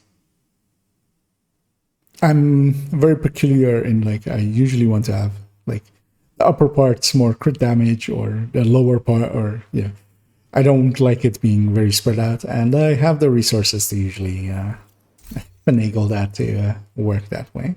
I am going to save this loadout as is here, and just to have the basis of it already saved. And I have a few 11/8s in there as well that I can drop into it. Just going to check how much crit chance I'm still missing. So this is 2.6 plus 1.3, which is 3.9. So I would get another 3.9 crit chance, bringing this to 58, which sounds good. Somewhat more crit damage. I would likely want it to actually go... but 58 is one of those annoying points where it's likely not going to be worth it to swap a mod to be crit damage. But what that also means is that I could, just for easiness, if I got a mask that is crit damage and a backpack that is crit damage, then I could have the mods in here be crit chance and eat up a few of those, because I have usually way too many of those. Should actually even... And where I would also recommend to others usually to just have a few mods that you just save between all of your builds. In my case, I don't do that, and I do that very specifically because as you can see, most of my pieces are filled with mods as well and stuff. And I find that that's one of my unending grinds as well. So I don't mind having that be the case. I'm just looking at how many 6 crit chances I have. So I have one there as well available to me. So I have 2 already available right away. So I think that will be the goal for the rest of this stream. Is I'm going to go after a few...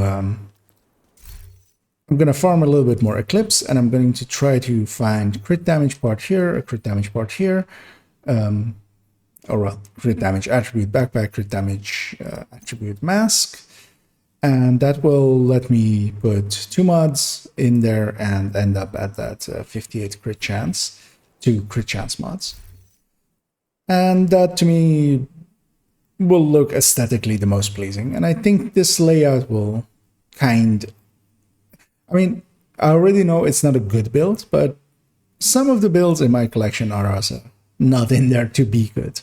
They're mostly there because they're interesting in some way. They have a mechanic that you can really play towards. For instance, this Pestilence build, it's not a good build, but trying to min-max out the Pestilence is in its own way fun, just trying to get the max out of it. Same, for instance, with something like a combat medic, where it's a very specific playstyle, but it can be a lot of fun to try to get the most out of it. They are craftable as well, but I think I don't mind. Actually, let's see if any of the zones has Eclipse on them, because I could go farm a zone. It is on Pathway. Not a common mission unless it's in the... it's part of the weekly or something, which it isn't. And I haven't done any of most of the weeklies and stuff. I don't want to really go summit either, so I think I will actually just hop into an countdown as with the intent to get a few Eclipse parts and see if I can get the mask and the backpack without crafting for it, because yeah, they'll save me some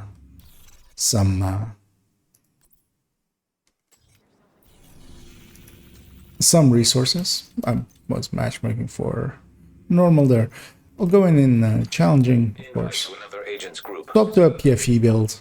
This one is based around the Ridgeway, and this one actually works really well. Although this one's also based around armor regen stats, that part of it I would likely change. I would much rather have... nowadays, if I were to basically make this build, I wouldn't go for armor regen. I would either go for hazard protection, maybe, as that would kind of work as well with Countdown. Or more likely, add in headshot, and even though it's additive to the crit damage, it would still work out if I can, because I can get pretty close, so I can go for heads just by proximity. In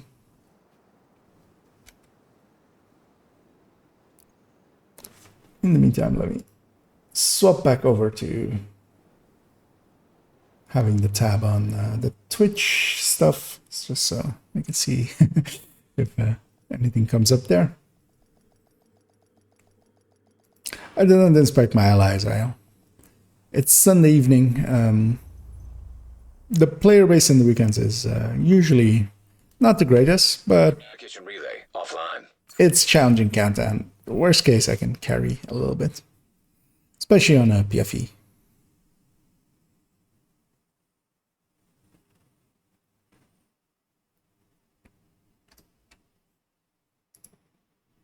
I actually don't remember how many blues this PFE has, which I should check in a moment once we're loaded in.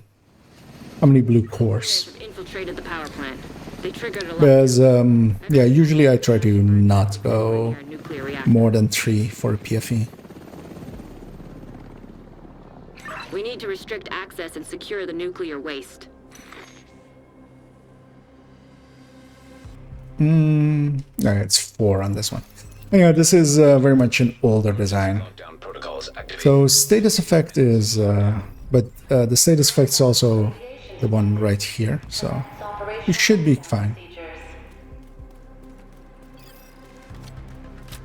But yeah, the status effect directive can really mess up teams. Very much so, even. But it's this very first one. I'm gonna close the distance, Scorpio them down.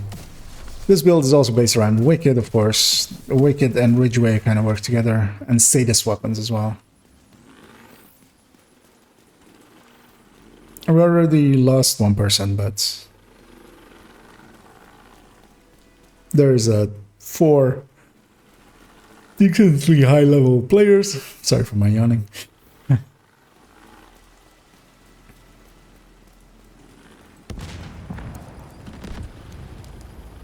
And that should be enough to carry this one. And they're doing decent damage. That hunter died pretty fast. And none of the minor objectives are VIP or even hostiles, so we can just do any of them. And yeah, doing the 2 over here, and then the main is containment, so these 2 will lead into each other and will be pretty quick on getting them done.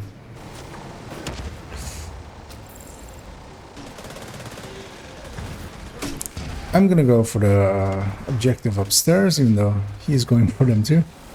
Sliding up for them. But I'll help out. And interestingly, these server racks do actually bleed for some reason. Same for in the summit, actually. There are several.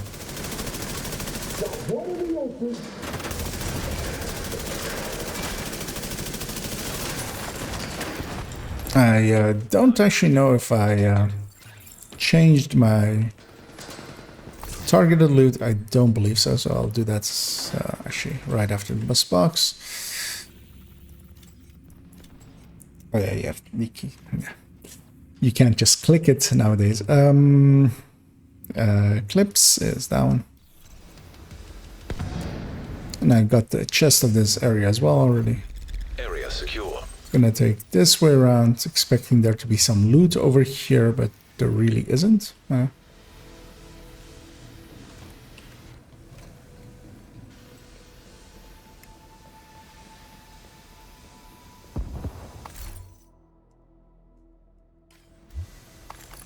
escape button didn't want to trigger on my mouse. That might actually have been the reason as well for the escape or the control button. My mouse might be low on its battery. It's a wireless mouse, so and that might also have caused the control to be sticking a little bit, the control button. Because yeah, I was having some issues with dragging stuff and accidentally copying instead of just dragging. But I'm happy I got those guides, or at least the graphics mostly done. I'll give them another pass tomorrow, write out the rest of the guide, and turn it into an in-depth guide on the channel as well. System reactivated. I'll take the long way around, and that's just, I'm going for the chest as well. And the chest is here. System restored. System disrupted.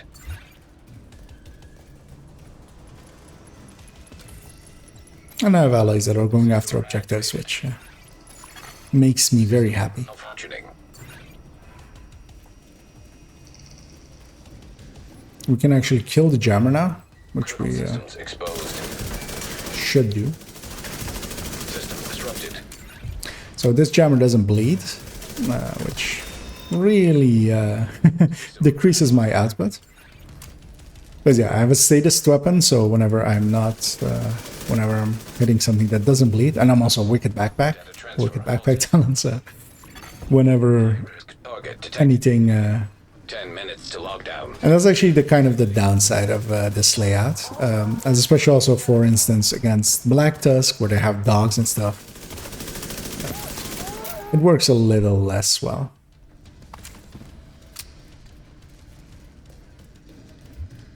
But in the end as well, it just works well enough. It has enough survivability to go after objectives, which We is should be able to access the why I really like being PFE. I'll use it not just only for survivability, I'll use it to make sure that we get the objectives done even. And actually I'll take this route, which will lead out to the containment faster, even though Isaac never uses a line here unless you actually step into this corridor, which is like a back way. Yeah, that is actually a faster way to containment. Agent, you've reached the waste area. I need you to secure the radioactive material to override the lockdown protocols.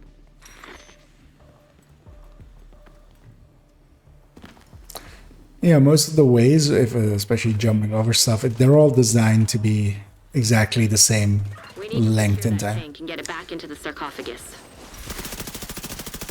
I'm gonna work on the objective, although I'm using an SMG and I can't make it bleed. So I'm not doing the most on it, but Now we just I'm helping. seal those tanks. I'm gonna grab the chest as well, get that out of the way. High risk target detected. This guy. Rogue bombardier drone detected. Hostile bombardier drone detected. Somebody's in the objective, so that's nice.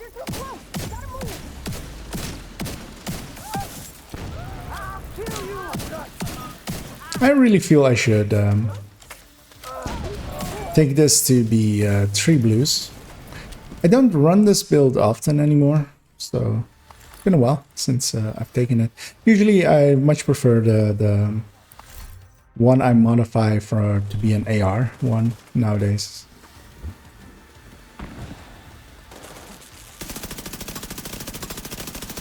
And also the thing with PFEs are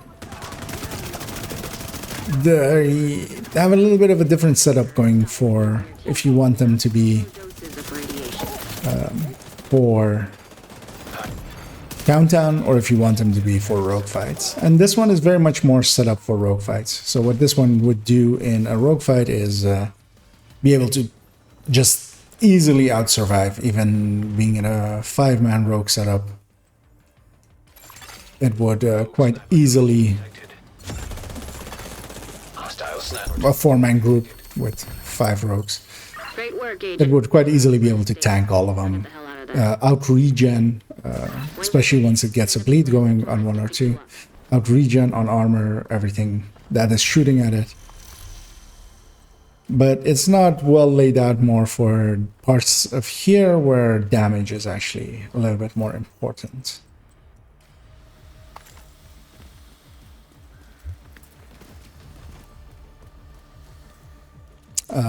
Let's see where our extraction is. Oh yeah, it's going to be north. That's the one place. You can usually guess where the extraction is. It's where the 2 teams come in. The one that they don't use when we enter the countdown map. That's the one that will be extraction. So the 2 teams here were on east and west. So northern extraction becomes, or the northern zone becomes extraction. Actually, I should maybe run it. The reason I'm not running heroic is heroic is better for if you want to go after the requisition, the countdown requisition coins. It gives a lot more of that. The loot is just a tiny amount better. You get less per hour in a practical sense because you're killing less, you're getting a few less drops. It's about the same, but it's a little bit less. So in this case, my goal is mostly gear, and then challenging actually is faster because also I'm not looking for perfect gear. I'm all out of here by myself fighting this this rogue or this hunter, which I just realized there and wanted to backpedal, but I'm here anyway. Let's kill him. Although this will take a while. All solo. Somebody, I see some shots coming from my allies. And the thing with all of these builds is Shoot off. it's important to keep enough damage that you can actually out-damage your allies with a little bit of proximity. Or well, out-aggro them. Hostile. By being closer to the hunters and doing enough damage, you can actually somewhat do the aggro mechanic. That's basically the aggro mechanics that you have available to you. Yeah, I should maybe just do a heroic, see who I get. Although on a Sunday, or actually it's Monday, I have completely lost grasp of what days of the weeks it is, until I suddenly remember that it's of course not Sunday, it's Monday. And that's mostly down to also my profession. I mostly work on the weekends, so not having worked, actually having worked this last Friday mostly. I'm a little bit out of my rhythm.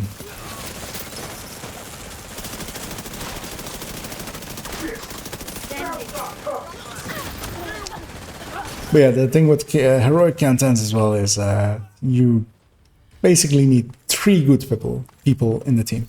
It can't be just 1 good person.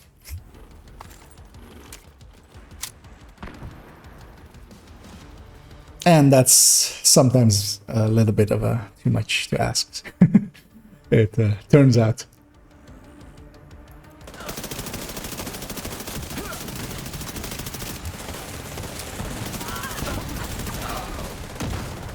Some of these things, some good work with the Regulus. Okay. Hilo inbound to your They location. did call them in on time. Yeah, this one, yeah, very much makes sense more for rogues. As especially if I mark a few of them with bleed, I can just be the harasser in the middle of them, take all of their attention, and let my allies kill them. But it makes a little less sense for Kanta. Torres is in position.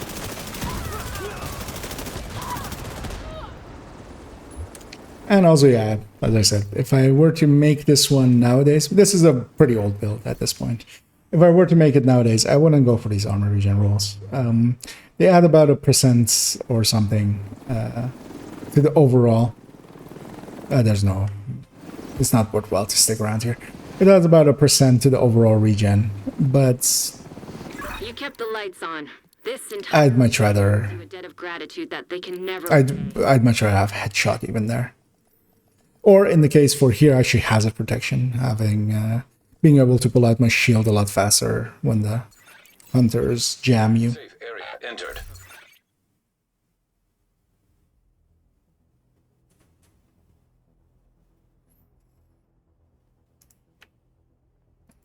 It's gonna.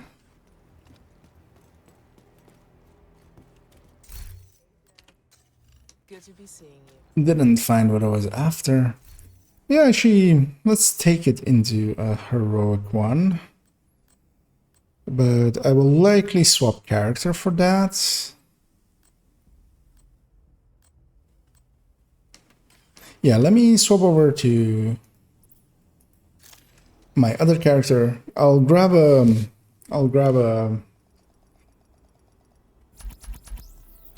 this character and either go PFE or just full-on striker.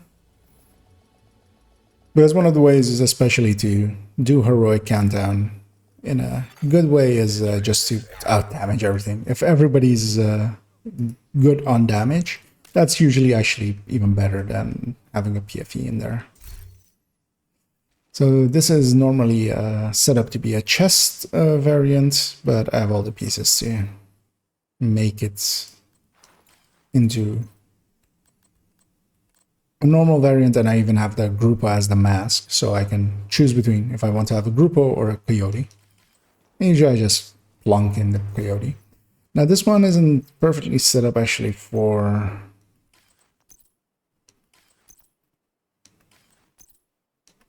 Actually, how much does it have? Because yeah... Oh, okay, yeah. I should reroll this to a crit damage if I want to use the Elmo, but the Elmo also is still on that other character and I'm not gonna spend the time to go get it. I'll just run a Famas. Yeah, let's jump into a heroic one. Yeah, usually I've ran a lot of heroic ones as well, because it is actually a lot better for if you are, going for the coins especially, which I was for a long time for going for the exotic caches. Because yeah, while basically with challenging ones, you need to do 3 challenging ones and get at least 7 of the 8 hunters in there. So getting 3 at the start. Doing 3 of them gets you 2 caches. 1 heroic will get you more than a cache. More than an exotic cache. So yeah, it is usually worth it for that. But you need to be able to do them quickly enough. And when you're with a dedicated team or with a clan, that's easily doable, of course. It's not a big ask, especially if you're on comms together. That really adds to effectiveness of teams usually. But just with randoms, yeah, sometimes it works, sometimes it doesn't. They've been taking over we have infrastructure to lend legitimacy to their cause. If they control the power, actually Daedalus is online. When was that? Okay, that was just right now. Some whispers there. we need to find a way to relieve the pressure. I'll answer him in a second. So yeah, this is where technically both teams actually started on this side, but recently, okay, yeah, it does seem to fix itself pretty fast now. Stable. Emergency lockdown. Gonna see if I can get a foam out. 15 minutes lockdown. Didn't, but at least pushed them out. I'm not gonna push in and stack with the ACS. There's no need to. I'm out damaging everybody else. He really wants me dead. We have a true patriot with us, hopefully a red one. Online. And yeah, I'm just gonna use distance to my favor. And yeah, the reason I just don't stack there with the ACS is I would need to get close, and distance is one of the easy ways to not get killed by them. So we don't have great damage, because especially all 8 players are here, he should have died a lot faster. But it's also not horrible. There is 3 coyotes active. So likely in a moment I will actually swap over. There's at least 3 coyotes active. Likely in a moment I will swap over to the Grupo, and I will benefit from the coyotes, and on top of that I'll have the Grupo. So I'll be like a true going for all out DPS almost. And actually in these short ranges, especially when they're DC'd like that, it makes a lot of sense to actually main the ACS. The ACS actually has a really good burst. So especially if you unload 1 mag with it, it's very strong for that. So we have VIP. We have VIP at Reactor, so that's going to get avoided. At Reactor, right? Yeah. So we're going Torbrand.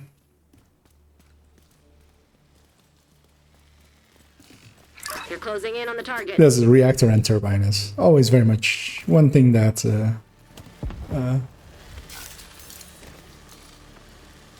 that I mix up, like which one is which.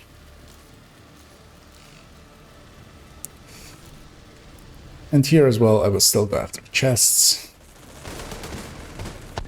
And also, for the most part, I'll just work on the killing.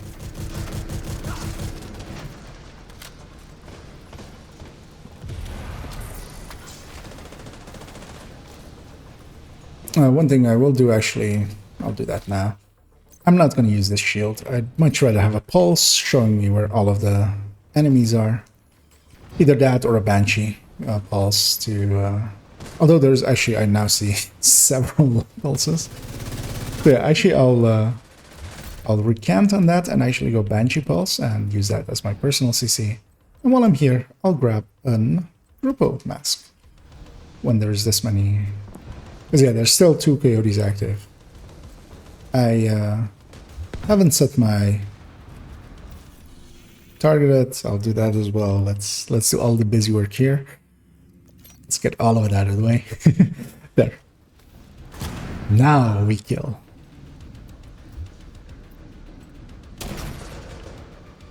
I'm gonna hope that that is Eclipse foam and that it spreads. It didn't.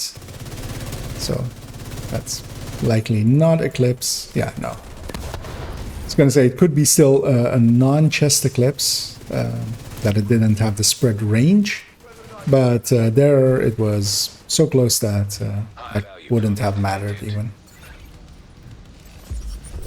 Just gonna use my Banshee Pulse. I was hoping to catch more than I did, and I was hoping to not put myself in foam.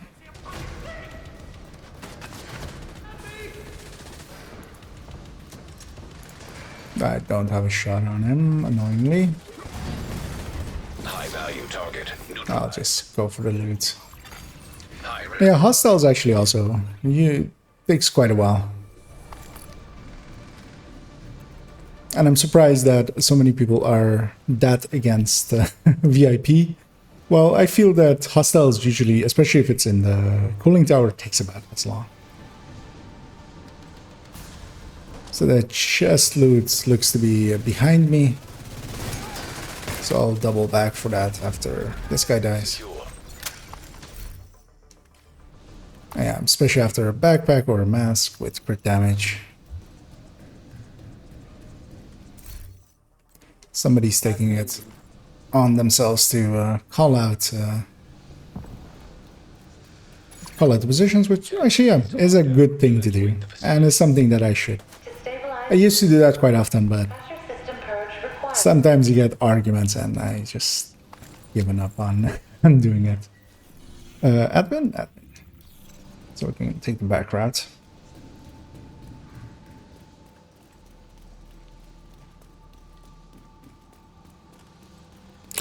Yeah, one of the builds I also still very much need to make is a hazard protection Eclipse. As much as I love Eclipses, I should also have one that works in here. As they're mostly down to that. I usually don't like foam eclipse. And that one is very much more geared towards being a foam eclipse. Shade tech detected. But I should get over my own biases and just make one. They're also not hard to make. It's Rogue incinerator. you need just, I believe, 3 pieces with Hostile incinerator. hazard protection, and that's enough. Rogue striker drone detected. Oh yeah, so to actually answer that question, even though I'm a little bit late on it, the quality of challenging countdown is basically a little bit below heroic loot in the open, like from the normal game. So yeah, that's already plenty good enough. I'll stay in this just so we have 2 people in here. And mostly here as well, I'm not even really looking for the best loot, I just need those 2 pieces. So even if they're horrible, I'm willing to spend quite a lot optimizing them up. Approaching. As long as you're like close to halfway even on that stat. But yeah, I need to record them, so.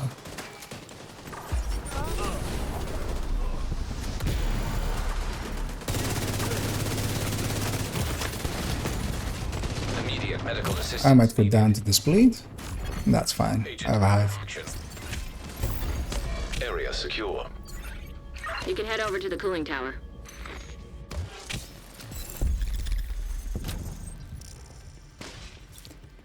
And yeah, bleeds can be very annoying. Just checking for loot in that corridor. Yeah, especially the loot difference from heroic countdowns isn't that big.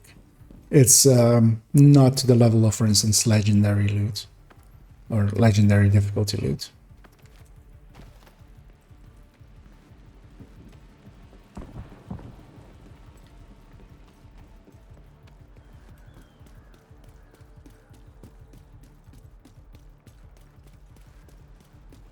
But it is a little bit higher than challenging countdown. It is noticeable. But it kind of also depends on how far along in the game you are.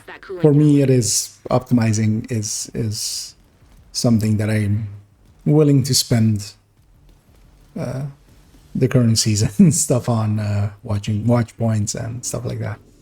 But especially if you're newer, then actually heroic maybe makes more sense because then you get loot that is of higher quality. But usually with loot, it's going for more. Getting more drops will likely get you a better piece faster than going for quality. That's also, yeah, when you farm usually on heroic more than you would farm on legendary.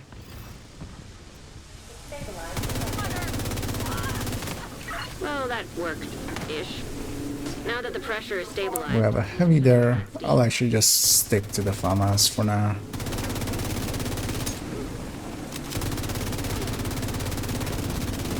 I'll get to 100 stacks anyway.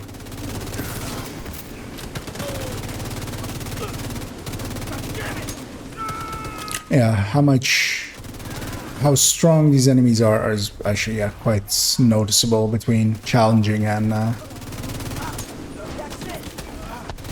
because here's what actually I have the close range buff, so I'm hitting for 1.8 million there towards the end of that there, and stuff still takes a few rounds before they die. Where usually, yeah, when you have the close range buff, it's close to instant that stuff in front of you dies. Evacuate the facility. 5 minutes to lockdown. I very much want to get this name down. My Banshee would not reach up. That's the downside of the Banshee. You can't actually aim it up or down. For instance, with a FOM or something I could. But luckily is not, like, if he wanted to take me down, he could very easily. I have a hive, so I'm not that concerned, but if he wanted me dead, he could have quite easily killed me several times there. I'll see if I can help along on those things. I can't on this one, I can't from here. Vent the steam and you're good to go.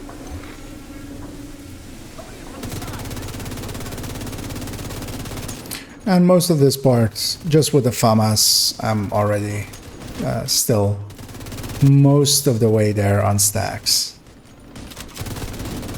Cooling system pressure limits exceeded. Purge system to stabilize the pressure. I'll go work on this side. Well, that worked-ish. Now that the pressure is stabilized, we need to shut off that steam. An agent needs I assistance. likely have a shot from here, actually, even though I'm way outside of optimal.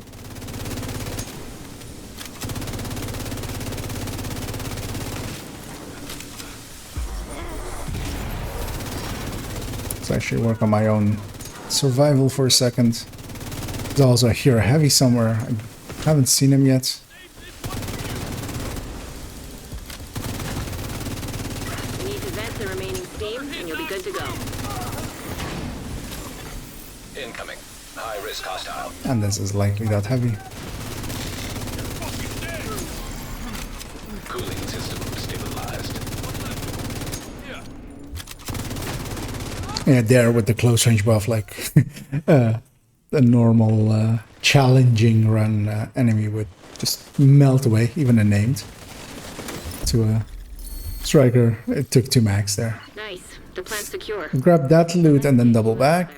because I want to head to that chest. That actually is so far so good, although I'll knock on wood before before the extraction totally fails or something.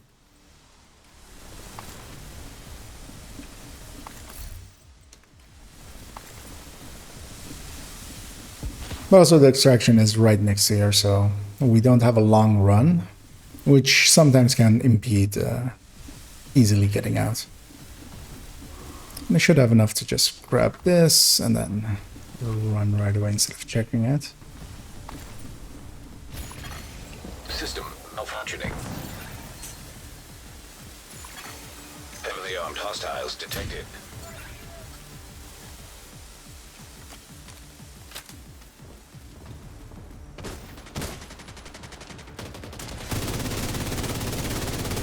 I'm gonna work out my way quite slowly.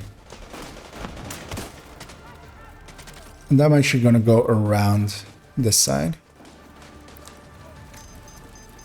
Basically try to flank. System curtailed.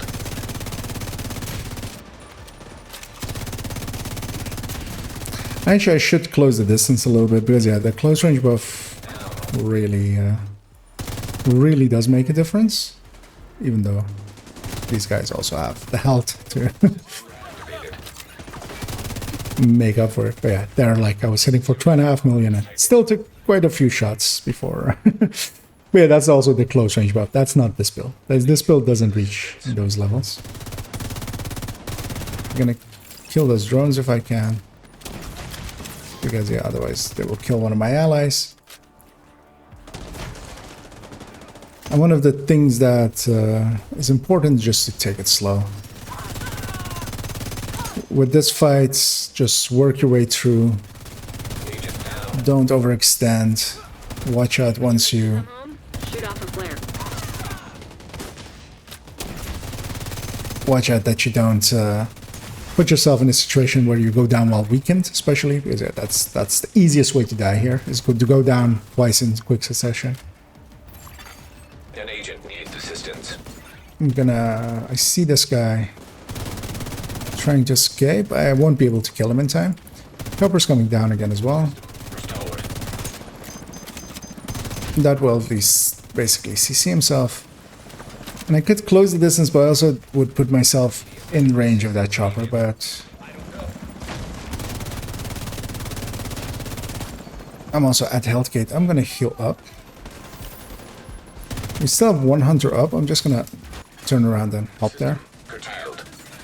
And we should be able to just recover this to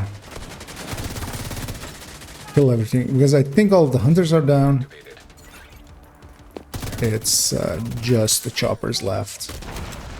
And that means that, yeah, everybody that was hunting those hunters is doubling back, putting all of our damage over here.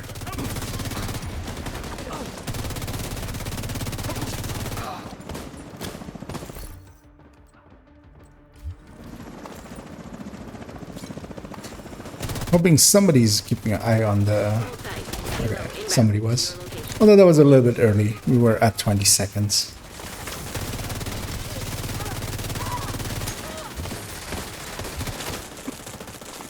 I'm gonna make sure that I actually get all of the loot.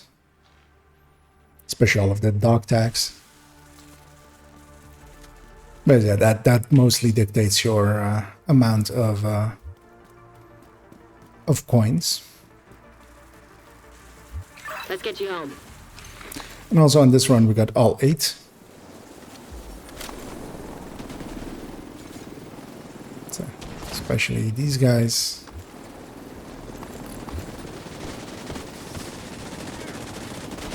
We have enough time to kill off this group. And grab that 2 pieces and then get out of here. Oh well. You probably farm one more heli.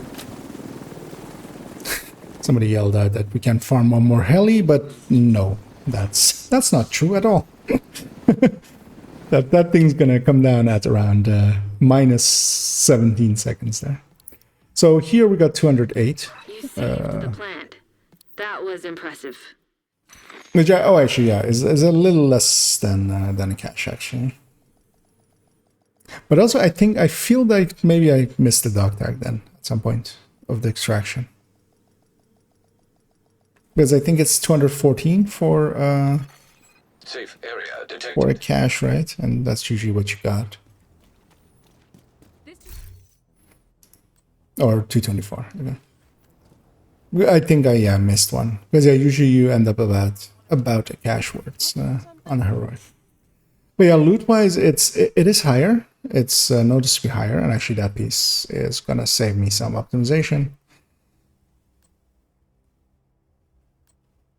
But yeah, usually you're better off just getting more loot and getting more chances at loot.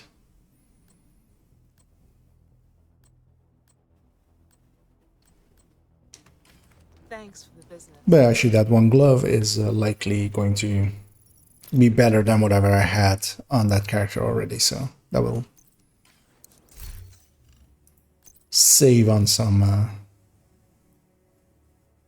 optimization, so don't mind if I do.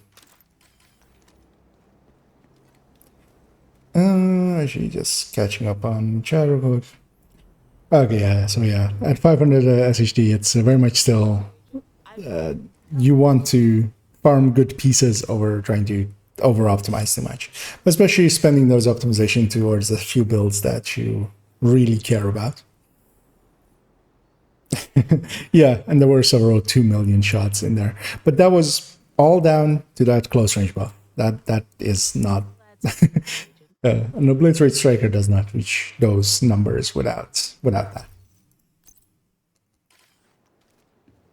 But even there, with the close range buff, you saw us basically struggle a little bit, and that should tell you a little bit about how much harder an heroic countdown is. As usually on a challenging countdown, if we get the close range buff, it's basically peanuts. It's trivial to get through it.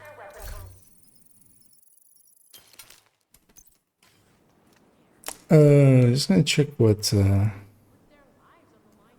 Daida said, if it's still available to me. They're gonna slow boat through a... Let's see if they actually still have... okay, no, they're filled up. But yeah, I also would not really be interested in doing... it's actually District this week's...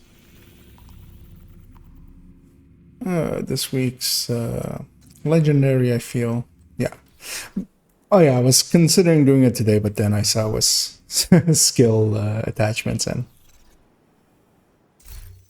yeah, rather not. So I actually haven't gotten a piece yet. We've got an upgrade for the glove part. Just actually going to see how much resources I have available to go to make masks and to make backpacks. I'll spend some on a mask real quick. I feel. Yeah. Because I'm also full up on protective materials.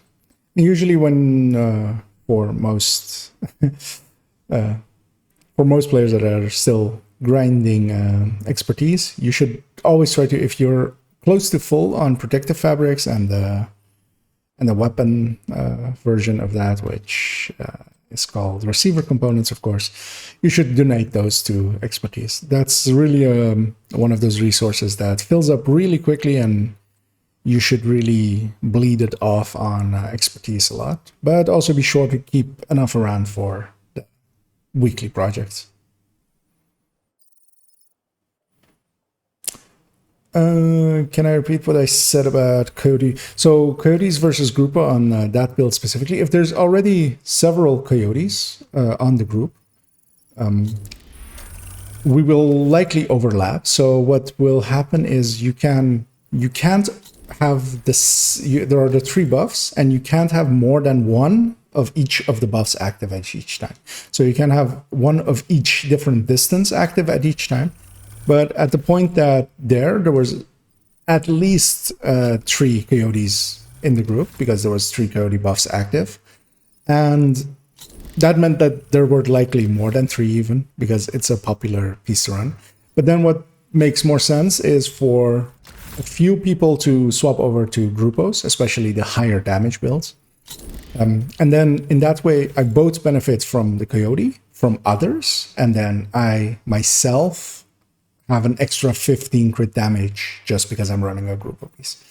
So that way, because that way you gain the highest damage. And seeing as I was on a damage build, it's an easy choice for me to be the one to swap off. Also because I know most people don't even pay it. I myself as well usually don't pay attention to it. And even if there's too many Coyotes in the group, I will still just run one more. Because the difference that 15 crit damage will add to a build is just a few percent. But it is a few percent, so.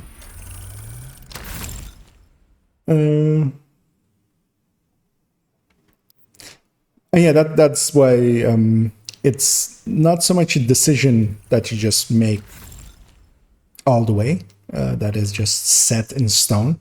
It's very much decided by the situation. And that's why, so on all of my characters, I keep most of the exotics that they're likely to swap in. Ooh, and that's the crit damage one. That I will swap in. So I basically have a Coyote, I have Vials, I have even stuff like Ridgeway that I might swap in. Dark City Holsters, although that's part of a... And also, usually, so I even have... on most of my characters, I have a crit damage modded memento and a crit chance modded memento, although that's overkill nowadays. That will go into builds if I need to just swap them in, so I have them at the ready. And so this build especially, so normally it's saved as a chest version even, but it's saved with the Grupo, so that I have that Grupo piece as well in my inventory, and then the Coyotes also in my inventory, so I swap as needed. But usually with 4-man groups and stuff, you can just stick to a Coyote, even if all 4 people are running the Coyote. The difference isn't that big that it's one of those like must-do things. Actually, one had already answered it. So having a few blue cores, especially if you use it for especially together with a shield, isn't as horrible a choice, especially with if you are playing solo a little bit. I'm gonna actually matchmake for another challenging one. Just not gonna try my luck too much here. Invite to another agent. Just get a few more chances at seeing if I get that backpack. And keep hanging out here for a little bit longer. It is very dependent. So mostly if you're using blue cores, especially use it together with a shield, because that makes, like, a shield is usually what actually will add to survivability from blue cores. Just having blue cores doesn't help as much.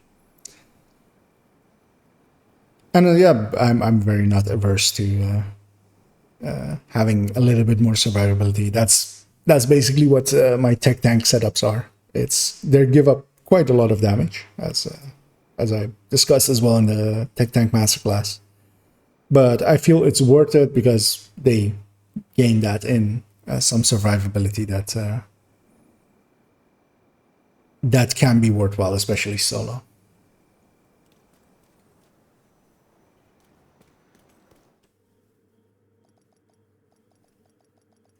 But the danger is usually going too many blue cores, which some people, or also, well, going many blue cores and then going many blue minor attributes. So I would say, especially with blue stats, only the cores are worth it. So even there where I had regen, you heard me disparage my choice there. Past self, my past self messed up, I feel, there. Because yeah, it's very much better. None of the blue minor stats are really worth it. Health is completely useless.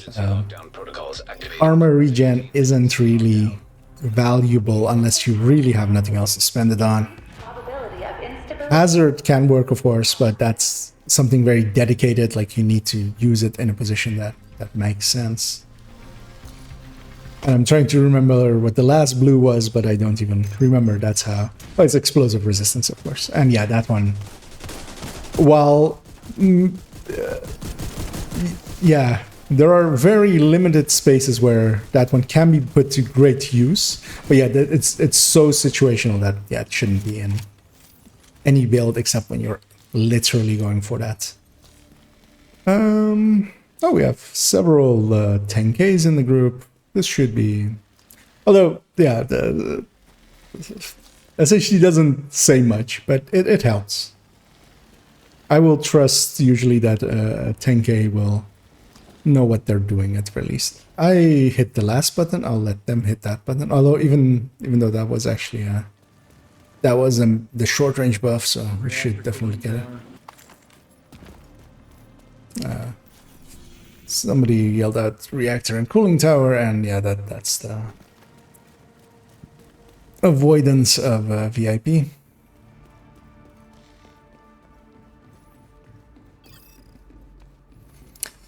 Would you always use tech tank HP with 6 tier shield? I prefer it very much with the 6 tier shield. It's there are just situations when the 6 tier shield will just barely hold out. And that means that in those situations, if I didn't have the 6 tier shield, it would have failed. But I also feel that is kind of the sweet spot for it. Because gaining another red core actually... the build itself, because of the Memento, actually also not giving total weapon damage, but giving weapon damage once it's charged up, means that it's already at 130 weapon damage without expertise on the weapon. And that means that it doesn't benefit as much from... this is a pretty strong group. Wherever I reach, everything's dead already. I got to make myself useful on one objective, but that was it so far. I lost my train of thought. Oh yeah, so gaining one more weapon core is actually not that beneficial. If it could gain more crit damage or some such in some way, even though it's also not low on crit damage, or if it could gain a different talent or something in some way, that would be beneficial. But it already has so much weapon damage still, because of the Memento talent not being total weapon damage as most backpack talents would give, but just weapon damage. It doesn't gain much from there.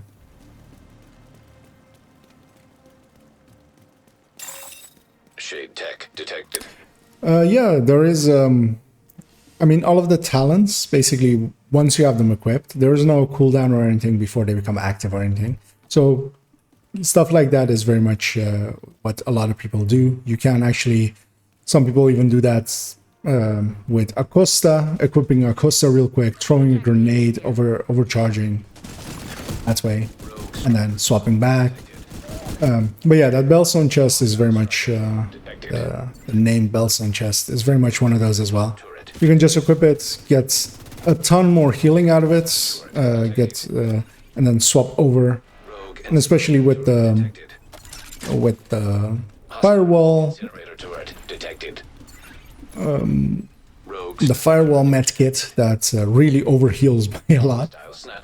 You can, yeah, if you're quick enough, you can swap over, get it done, and basically be in a state where you're regenning a ton of armor. That's basically what you're doing when you're healing with those slow healing ones.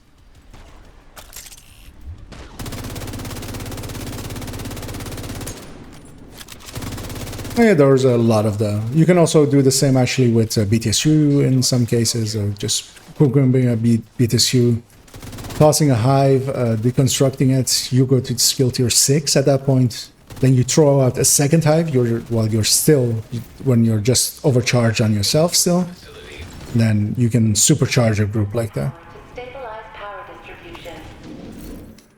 Wait, somebody went VIP? Agent, you should be able to access the turbine. What is their level? There's two names that were very, very similar, but they're 5.7k, and he went to solo the VIP. That's a choice.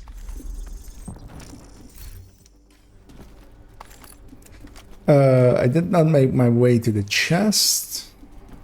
This group, okay, yeah, it's up there.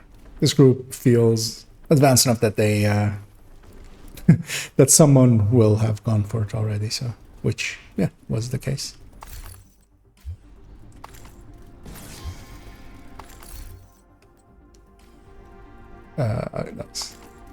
That was a holster, not the backpack.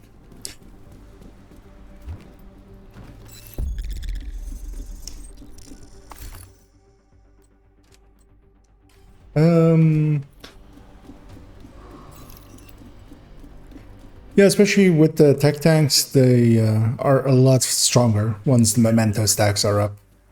So they do feel a little bit weaker. And yeah, you just have to play them a little bit more safe, stacking up. You've reached the turbine. I need you to fix the power. And once you're charged up, it's a lot stronger. But also, it's one of those things that you will just get better at it over time, especially in learning to single out enemies, because that's usually one of the things that once in a while I have actually, just the people that have struggled with bruiser builds, or even specifically tech tanks, but sometimes usually also bruiser builds. I've like screen shared with them, giving them advice and stuff. And it's very much also down to play style a little bit to get the most out of it. Things like learning to make, when you have 8 enemies in front of you, not letting all 8 of them shoot you. Making it 8 1 versus 1s instead of a whole 8 versus 1. And that holds true, of course, as well with just red builds. And that very much can help, especially the starting times, where before you've stacked up the skill efficiency, the regen and stuff, all of that really helps. Because once the memento is charged up, you basically make use of 5 of the stats on the memento. And 3 of them are from long buffs. I'm gonna just grab this guy. Pretty safe here.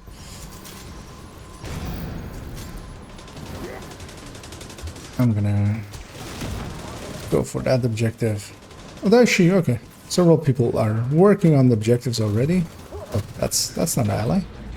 We also have an ongoing directive here with us, giving us lead rounds quite often. Somebody was paying attention. I still don't understand how to avoid that thing, to be fair. People are... the rare thing of actually people talking and not being yelling at each other. That's... Yeah, I'm mostly just running running as a headless chicken and helping where I can. I just Although I see objective, I'll hit that. I died. It happens. You're good to go. Just need to switch over to the new grid. This may take... There's a learning curve. I've been standing on top of it. Uh-oh. Speaking of which... I think they're no, they're not upstairs, so that should reach some. Hopefully, nope. I think the floor is trying to tell you something.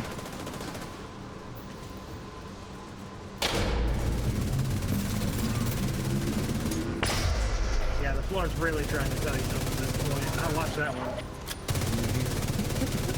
Okay, yes, trying to catch their voices because it's actually pretty soft on my end. I'm gonna guess it's even softer on stream and almost unhearable, but they're discussing the mechanics of the shot. Yeah, it's one of those things that if you've never encountered it, because also this is the first place really, right, that we have this mechanic really with the. Because nowadays, of course, we also have it in Descent, but yeah, that's after this. There was nobody that time. Great work, Agent. The power plant is stable. Now get the hell out. I got the chest right away when I got in. That's so, and yeah, the big chest is gonna be popped in a second. But I'll take this route to loot everything. Yeah, the game is pretty soft by intent, so it doesn't deafen people. And also, whenever I talk, it pushes the game audio quite low. I can also barely hear them, but also that's intended that way. Just sometimes people are a little bit screamy, so before they, you know, this is one of the times when they're wholesome, which is quite rare.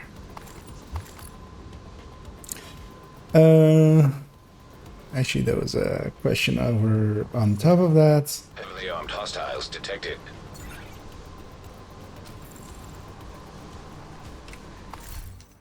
So for the Heartbreaker variants, just because you can use the Kingbreaker, the Kingbreaker is actually really good, especially because System. the base weapon is good, and then Perfect Flatline is very strong. So on that one, I personally will not choose to use the Elmo, I think, just because the Kingbreaker is just gonna outdo it by so much. You could still use it, and mostly just for its shock potential, because yeah, damage-wise, it wouldn't actually over like you would be giving up about 15%, even more likely. And also, you wouldn't have the pulse. You would have to get headshots to get the pulse on enemies, or use your SES. I'm gonna go around, and that box needs to die. So I made that my priority.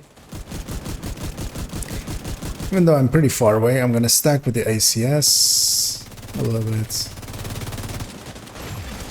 System malfunctioning. Agent down. Somebody got double downed. Vital signs critical. I'm gonna see if I can get a foam on him while I heal. Everything's in front of us, and the chopper's gonna come down in a second, so System forward. I'm mostly just gonna... Also, I'm not a PFE or anything, so I'm not gonna push in there. I'll just take shots of opportunity, play it like I'm a red build. Something's getting hacked there, Medical assistance needed. and hopefully my allies see that real quick. Agent down. Torres is waiting for your signal. Shoot off a flare when you're ready to come home. Yeah, that drone likely did a lot of damage to our allies. Rogue striker drone detected. If you're wondering how I know something's gonna... Yeah, they have that... Rogue Stinger Hive detected. What is still live vector? Hostile Stinger Hive detected. There's the very specific icon linked to when they're hacking something, which is It's actually hard to explain. It's easiest maybe to like catch it in the VOD later on. A crit chance backpack that is better than the one I had, so I'll take that. But I still really want it to be a crit damage. Helo inbound to Okay, your somebody location. took Hold it tight. off. Just in case I do stick with that. But I really want it to be a crit damage backpack.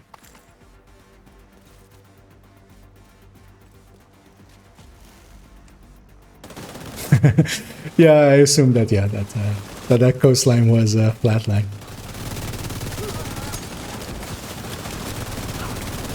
Oh yeah, coastline does sound like a good talent name. Let's get you home.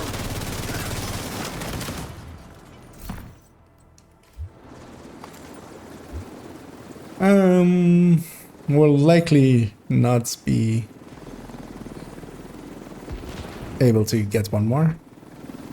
Also, I love when players. So he was walking around at differing speeds, and that means that he's on a controller. I'll help with killing this, but I'll actually stay back to here because An agent has gone offline. An agent is back online. yeah, there was no loot anyway.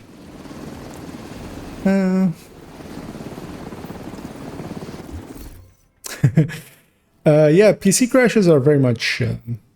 It depends. Kept the lights It's some people crash a lot, and especially completely like they are knowledgeable people keeping their system clean and stuff like that, and they crash a lot. And some people don't at all crash. Safe area. Or, I mean, everybody crashes. I also crash from time to time. But they have worked on it a lot. It's gotten a lot better than it used to be. And also with some people, it's sometimes down to their knowledge level and their ability to keep a system clean. Because I have helped several people that were less knowledgeable, especially about PCs, to just get their system a little bit more stable. And yeah, some of them, I mean, like there's 70 programs running in the background where you go like, yeah, nothing is like, Division is already unstable. You shouldn't make it worse by adding all that into it. But yeah, I've been very lucky, especially since I've upgraded my system, that it seems to be all running pretty well. And I am running on the X12 as well, I believe, yeah, still. Which for some people is one of the major crashing causes. It's one of the first things to try if you are crashing. There are some resources as well. There's a really good Steam guide that helps with it. So I did have a mask already. Let me just double check. Yeah, so I'll go in for one more run, and that also will likely be my final one for the evening. And for it, I will actually go with my preferred one, which is this this PFE that I alter from a pistol one to an AR one. And actually, I'm very much considering just swapping this to always be a AR one. One of the things I haven't also been doing this evening, which would help a little bit, is if I have the ability, I have a DKB at grade 20, I have FAMAS as at grade 20 and stuff that I could take in and give myself 10% more damage. But usually as well, I'm way too lazy for that. Actually, I'm Firewall, so I can take the Striker Shield, which I should, and make sure that the damage buffs are active on it with the mods. Because yeah, that does make quite a big of a difference. And yeah, one more challenging one. One last roll of the dice at trying to find it. You have received an invite to another agent's group. But yeah, PC crashes are very much, yeah. Everybody crashes, it's the amount of... But I have crashed actually a few times on stream as well. 2 times, I remember there was one stream where 2 times in a row on countdowns I crashed. On close to the same position as well. During extraction in the lab. Actually, I'll inspect my allies a little bit. That is a non-build, I'll call it. Strikers with ninja. A classic old rifle class red. Setup. This crit chance should just be crit damage, actually. And it should be a coyote. Because yeah, he's actually likely over 60. He's like 63 crit damage, or crit chance there. Actually, what does he have on his weapon? Because yeah, he does have also 2 crit chances here, so could be fine. A striker with foxes. And that is usually the wrong choice. Foxes usually doesn't work well. Seska is usually a better choice. 2-piece Hunter's Fury.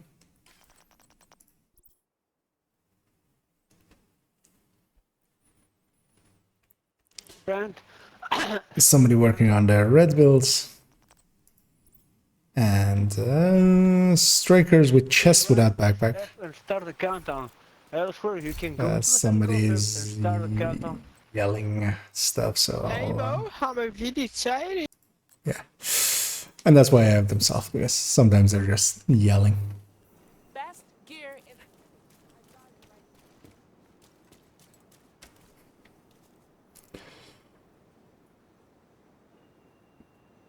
Although hopefully they do start, hopefully in a second. In the meanwhile, I'll go over here and see how many...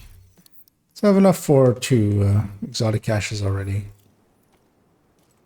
I will actually follow those guys' lead and... what was this guy running? Okay, yeah, he doesn't... He will likely be of such a low level that he doesn't know what is happening there. At least that's what its build looked like. Invite to another agent's group. Receive. You have joined a group. Ninja bike doesn't make much sense in that build. Let's see.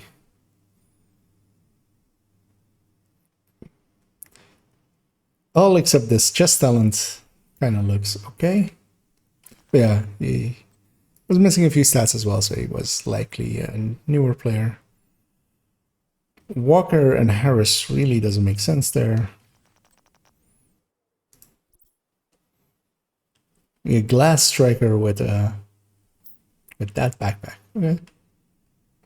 Likely also a newer player.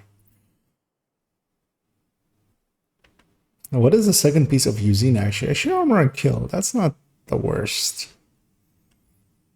But just stat-wise, this will end up with this ninja bike as being less than having a vigilance backpack there. 3-piece striker, which is 1 piece too little.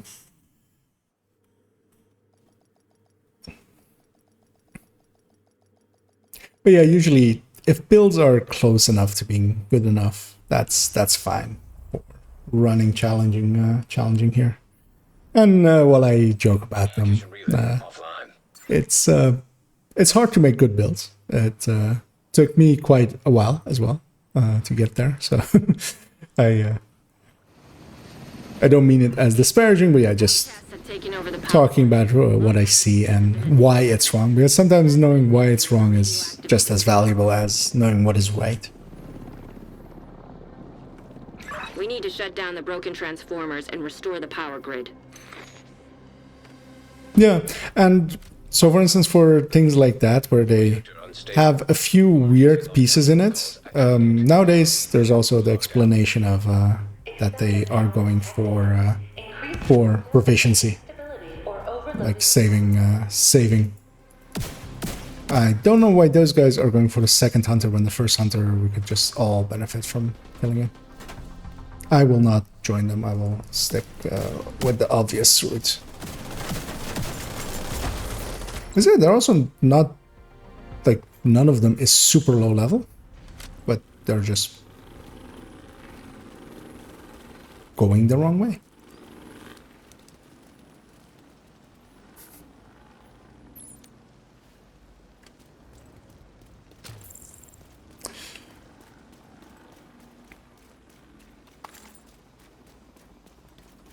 And yeah, as long as actually, that is actually a good way of getting proficiency. And as long as you do it just a few pieces at a time, it's actually also, like, you basically give up 20% of your damage from your build by, like, putting a weird weapon in there, putting a weird gear piece in there.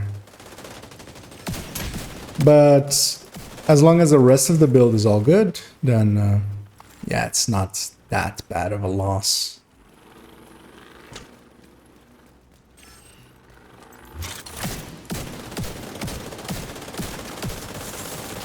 Already gonna run for the directive. So cooling tower is the one to avoid. The reactor is right around the corner. So we should go reactor and then laboratory.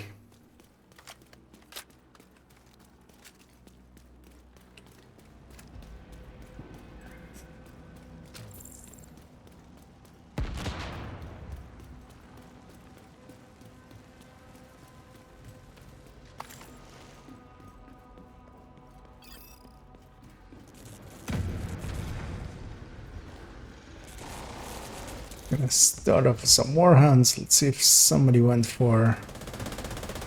Nobody directly went for the objective.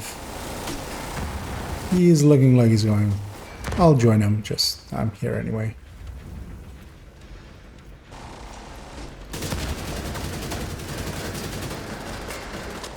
Just because one of three of the team members didn't fill me with confidence by going a weird route. I mean, they cost themselves a lot of points, basically.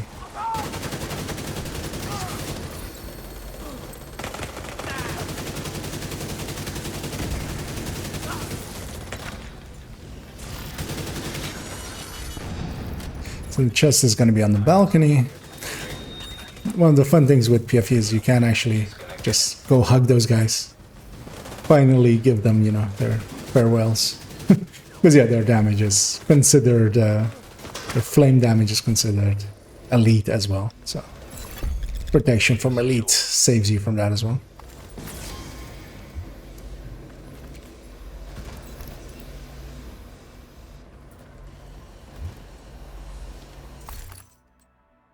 That was a red, but not the right red.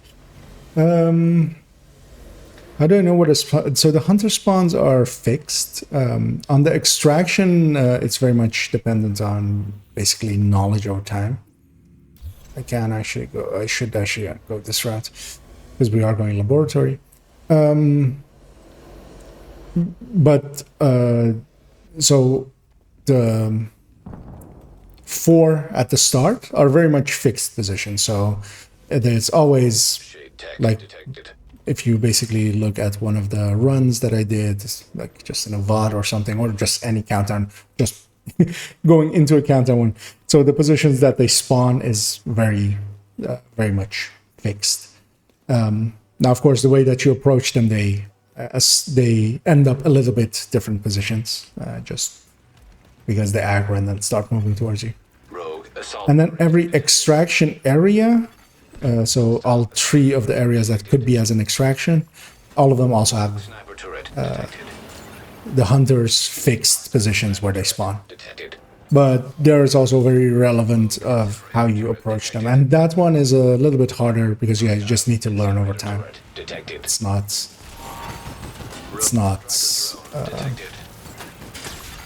super set. One thing you can do as well to learn those positions is if you actually run Pulse. Because Pulse is actually one of those really good skills for learning a lot of spawns and stuff, also in missions. So one of the reasons that in missions I basically know all the spawns is the players that I used to play with long ago. I'm gonna go for that other objective because nobody else went for it, so I'll just go there. We used to always run with a pulse player in the group. Basically, one of the questions always was, who's running pulse? And basically, whenever wave spawned, we would pulse, and after a while, then you exactly know what positions can have the spawns. I'm just gonna go hug this guy. Give him his wish. Seeing as he'll be dead anyway.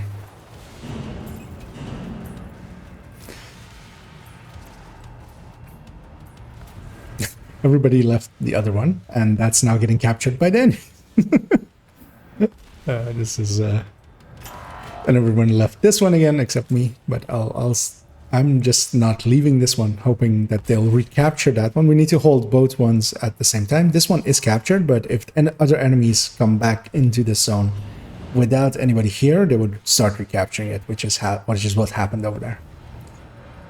So they need to recapture it, and then we'll be done. Okay. And with all of these SHD ones, it's the amount of people is basically a tug of war. So if we have 2 people here, they would need 3 to start capturing it again.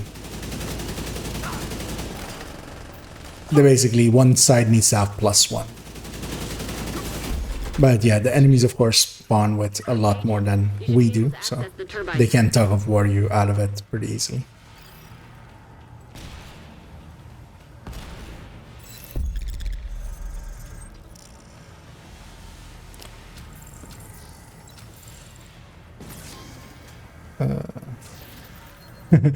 Yeah, expertise is one of those things that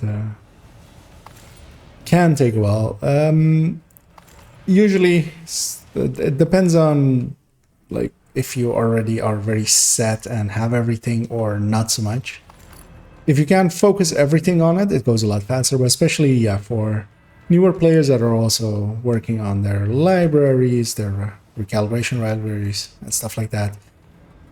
It's best to actually not focus on expertise too much, just slowly trickle some of the leftovers into it and leave most of it for just like the actual end game. These guys should not go in there. Secure the area so we can bring in the engineer. One of them still went. Agent, you've The other one I need you to fix the power grid. got the message when I shot at him. There's, yeah, we already have access to the main objective.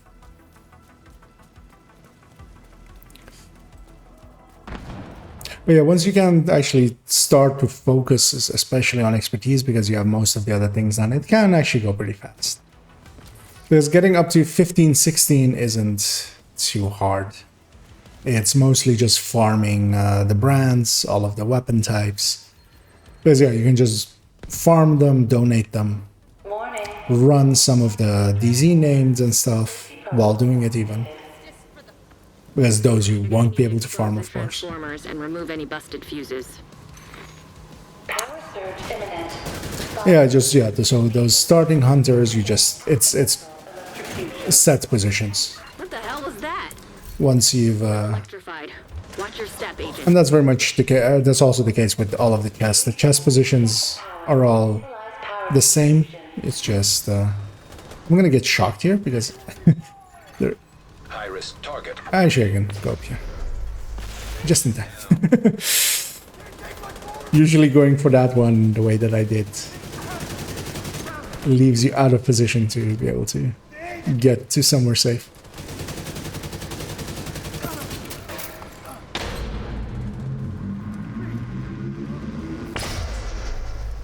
Oh, that's not the enemy.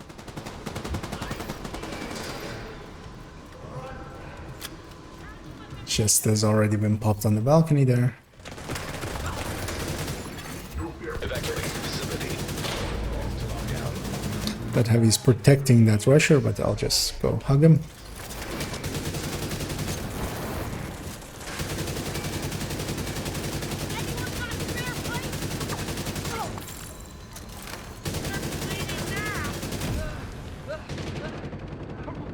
Allies are doing the objectives pretty well, so I'm gonna leave them to it. Pull up here a little bit.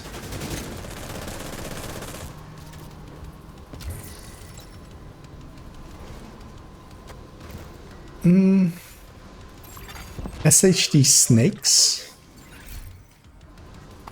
I'm trying to remember, like, if I said something that sounded like that's me. Yeah, try to remind me what I was saying at the time. Maybe I can... Because likely I just... my slurring of pronunciation of some words sometimes. I'll get shocked again. Just need to switch. Nope, it's just in time. May take a I will actually use them at back. I have 4 of them. Might as well. Oh yeah, and yeah, SHD 850. It's I should be expertise 8 there. Not too bad, especially if you've spent some time on your library and stuff. I was hoping that ally wasn't in range, but oh, actually, I didn't even actually break the kill the.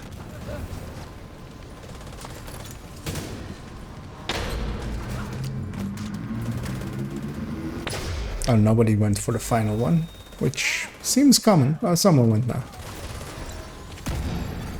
Agent down.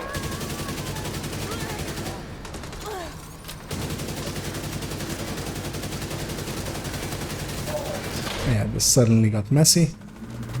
Gonna hop up.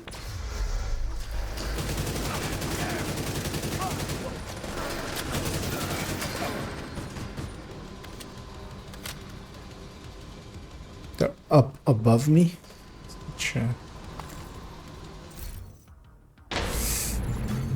so I've got a headshot one and a weapon handling backpack, so...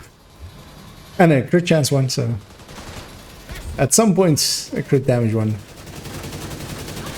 It's the only red one left, so... I'm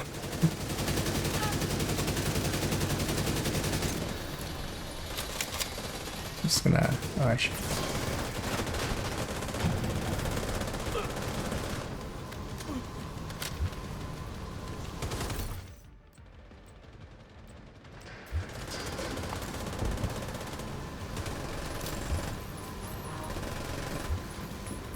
Oh!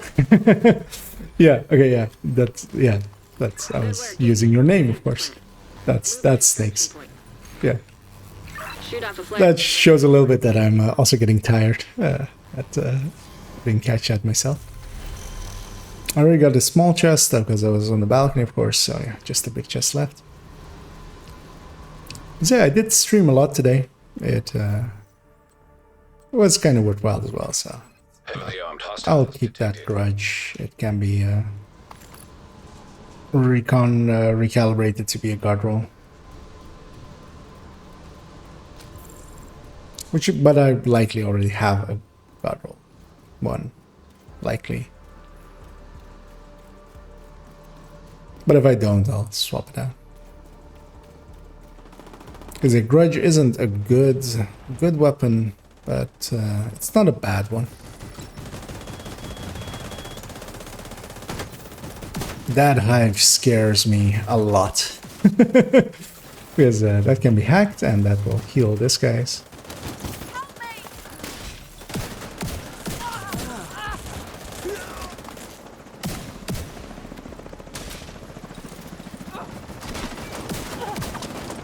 So one thing here as well, I'm closing the distance a lot because I want to put myself inside of intimidate range and adrenaline rush range. Can't pull out my shield, so I'll lose my adrenaline rush likely. Hold tight. Helo inbound to your location. Oh, somebody instantly called it in. System So reactive. yeah, that's the downside sometimes of players that aren't that don't know. Oh, I should take the time here. Oh, that's a hunter on me. I can't. Let's get you home.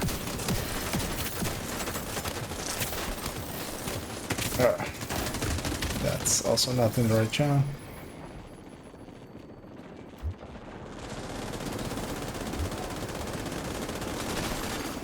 An agent needs assistance.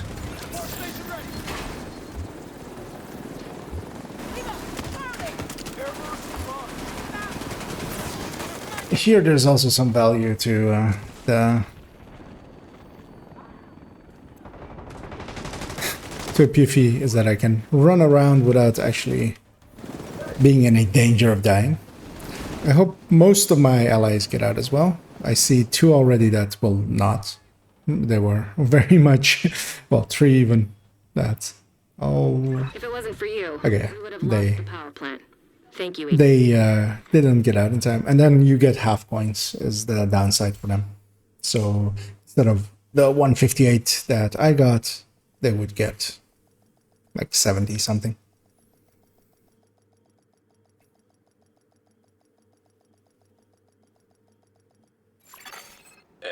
So 100% hazard kind of works, but usually to get there you give up a little bit too much. But yeah, especially with Eclipse, you can kind of do it because yeah, Eclipse has that 30% hazard protection, and so does the new set actually.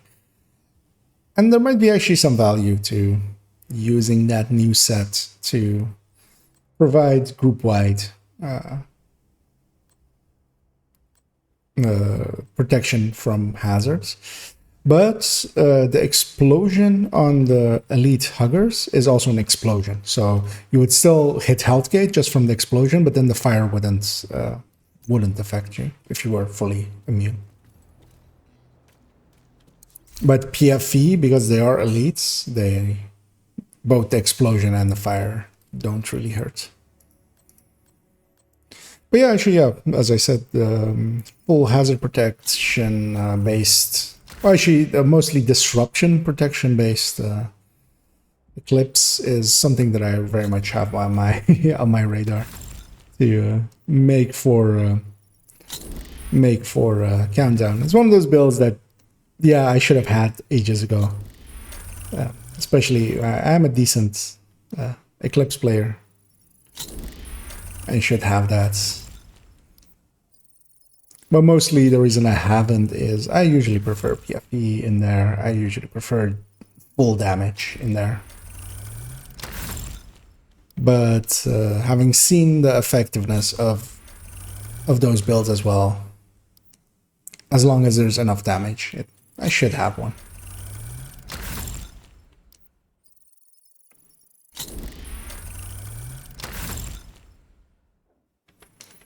Here I'm hoping for that crit damage roll.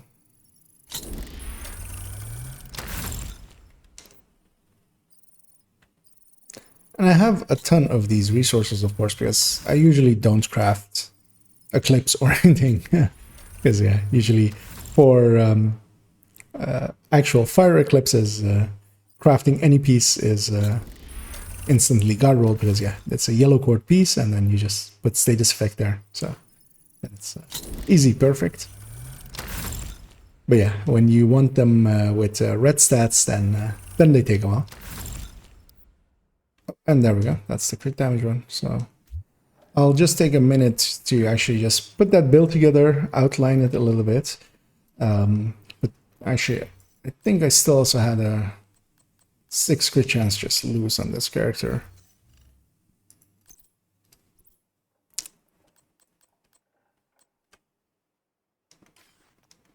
And that will likely, after I put that build together, I'll likely,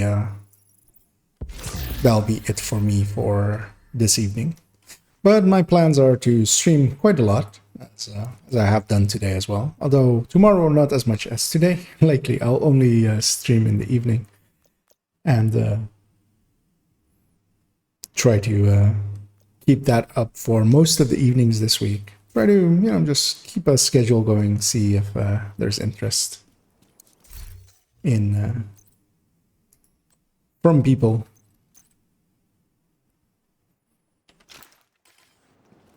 So that crit chance one I don't need anymore. I much prefer to have the, even though that this one would cost me less to optimize, just for aesthetic reasons, I'd rather. Just gonna clean up the rest of this character as well. Still, that's, oh yeah, and the grudge, just quickly check if, I would be very surprised if I didn't have a perfectly rolled grudge already. Yeah, I do, and it's not even, it's not even recalibrated, so that other grudge will not survive. Those are the pieces, right? Yeah. Still have a chest for a reason. Ah, that's from cache. Yeah, I'll grab the exotic caches on this character real quick, because I remember now, and I might forget in a second. Just 7 short of another one, which is basically one hunter somewhere. A blue screen and an waveform. Right? An Elmo would be nice there, but you can't win them all. Thanks for your business. So I'm gonna quickly swap over to that other character, put in those 2 pieces, put in the 2 mods.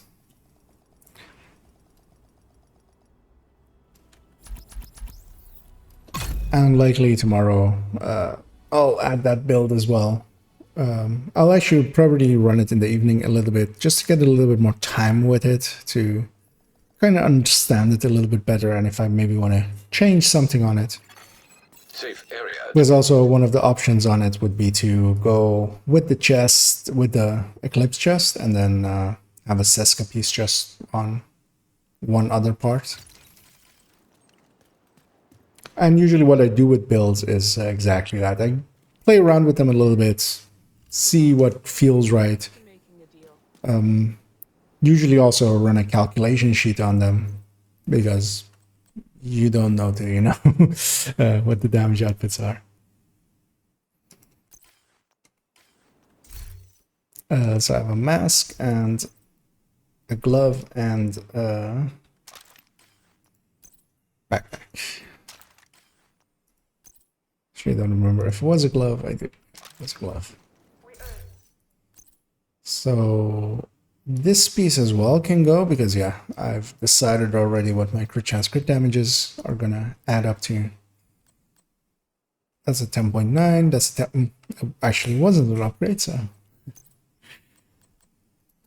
this backpack instead of the crit chance one that I have there, and this mask instead of the crit chance one I have there. I'm going to quickly check, so I'm going to add in another 12 with mods. I'll actually grab those mods real quick, because there should be one in here still as well. And yeah, this is mostly down to me. It's better to just have a few mods that you basically share across all your loadouts. Especially if you're not up to 4 characters or anything, or multiple characters. But I move builds around a lot and such, and that makes it make sense that I try to give every piece its own mod, and also that makes it an infinite grind for me to always have something to grind. Even when I don't need gear, I can always try to find more maxed out mods.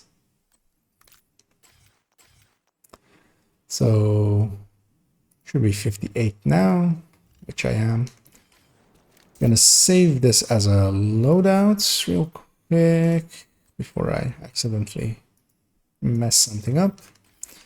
I'm gonna recalibrate the course, basically finishing the build.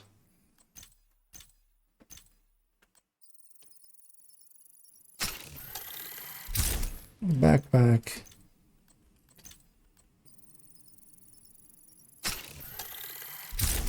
I then change gloves, so that should be fine. And yeah, this is basically that build. And this very much is a build that I don't expect much of. It's very much just to min-max towards that mechanic of the shocker punch, having the ability to, with the shield together as well. Whenever you melee something, you will shock them, and then using the Eclipse to pass that shock around. And it's very much a build that is just focused towards that mechanic. And I quite often enjoy builds like that, just to min-max them, even though I know already that it's not going to be meta-breaking or anything. Or, like, if I were to go into solos even, I would not pick this over a tech tank, like, ever. But just to mess around with, I will pick that.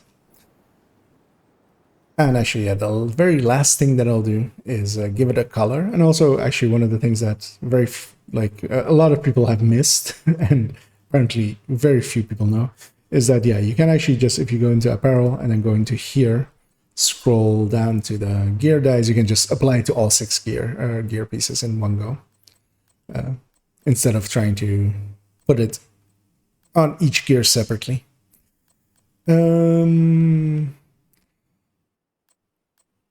Looking at some of the colors, seeing if anything catches my fancy. I kind of like that, and I'm willing to bet that the backpack on this is gonna look pretty good. Oh no, I was hoping it would be yellow. So yeah, some other different color. Then, oh yeah, coloring stuff is very important, of course. It's one of the most important parts. Actually, yeah, let's take radioactive. Because yeah, that actually looks good on the backpack there.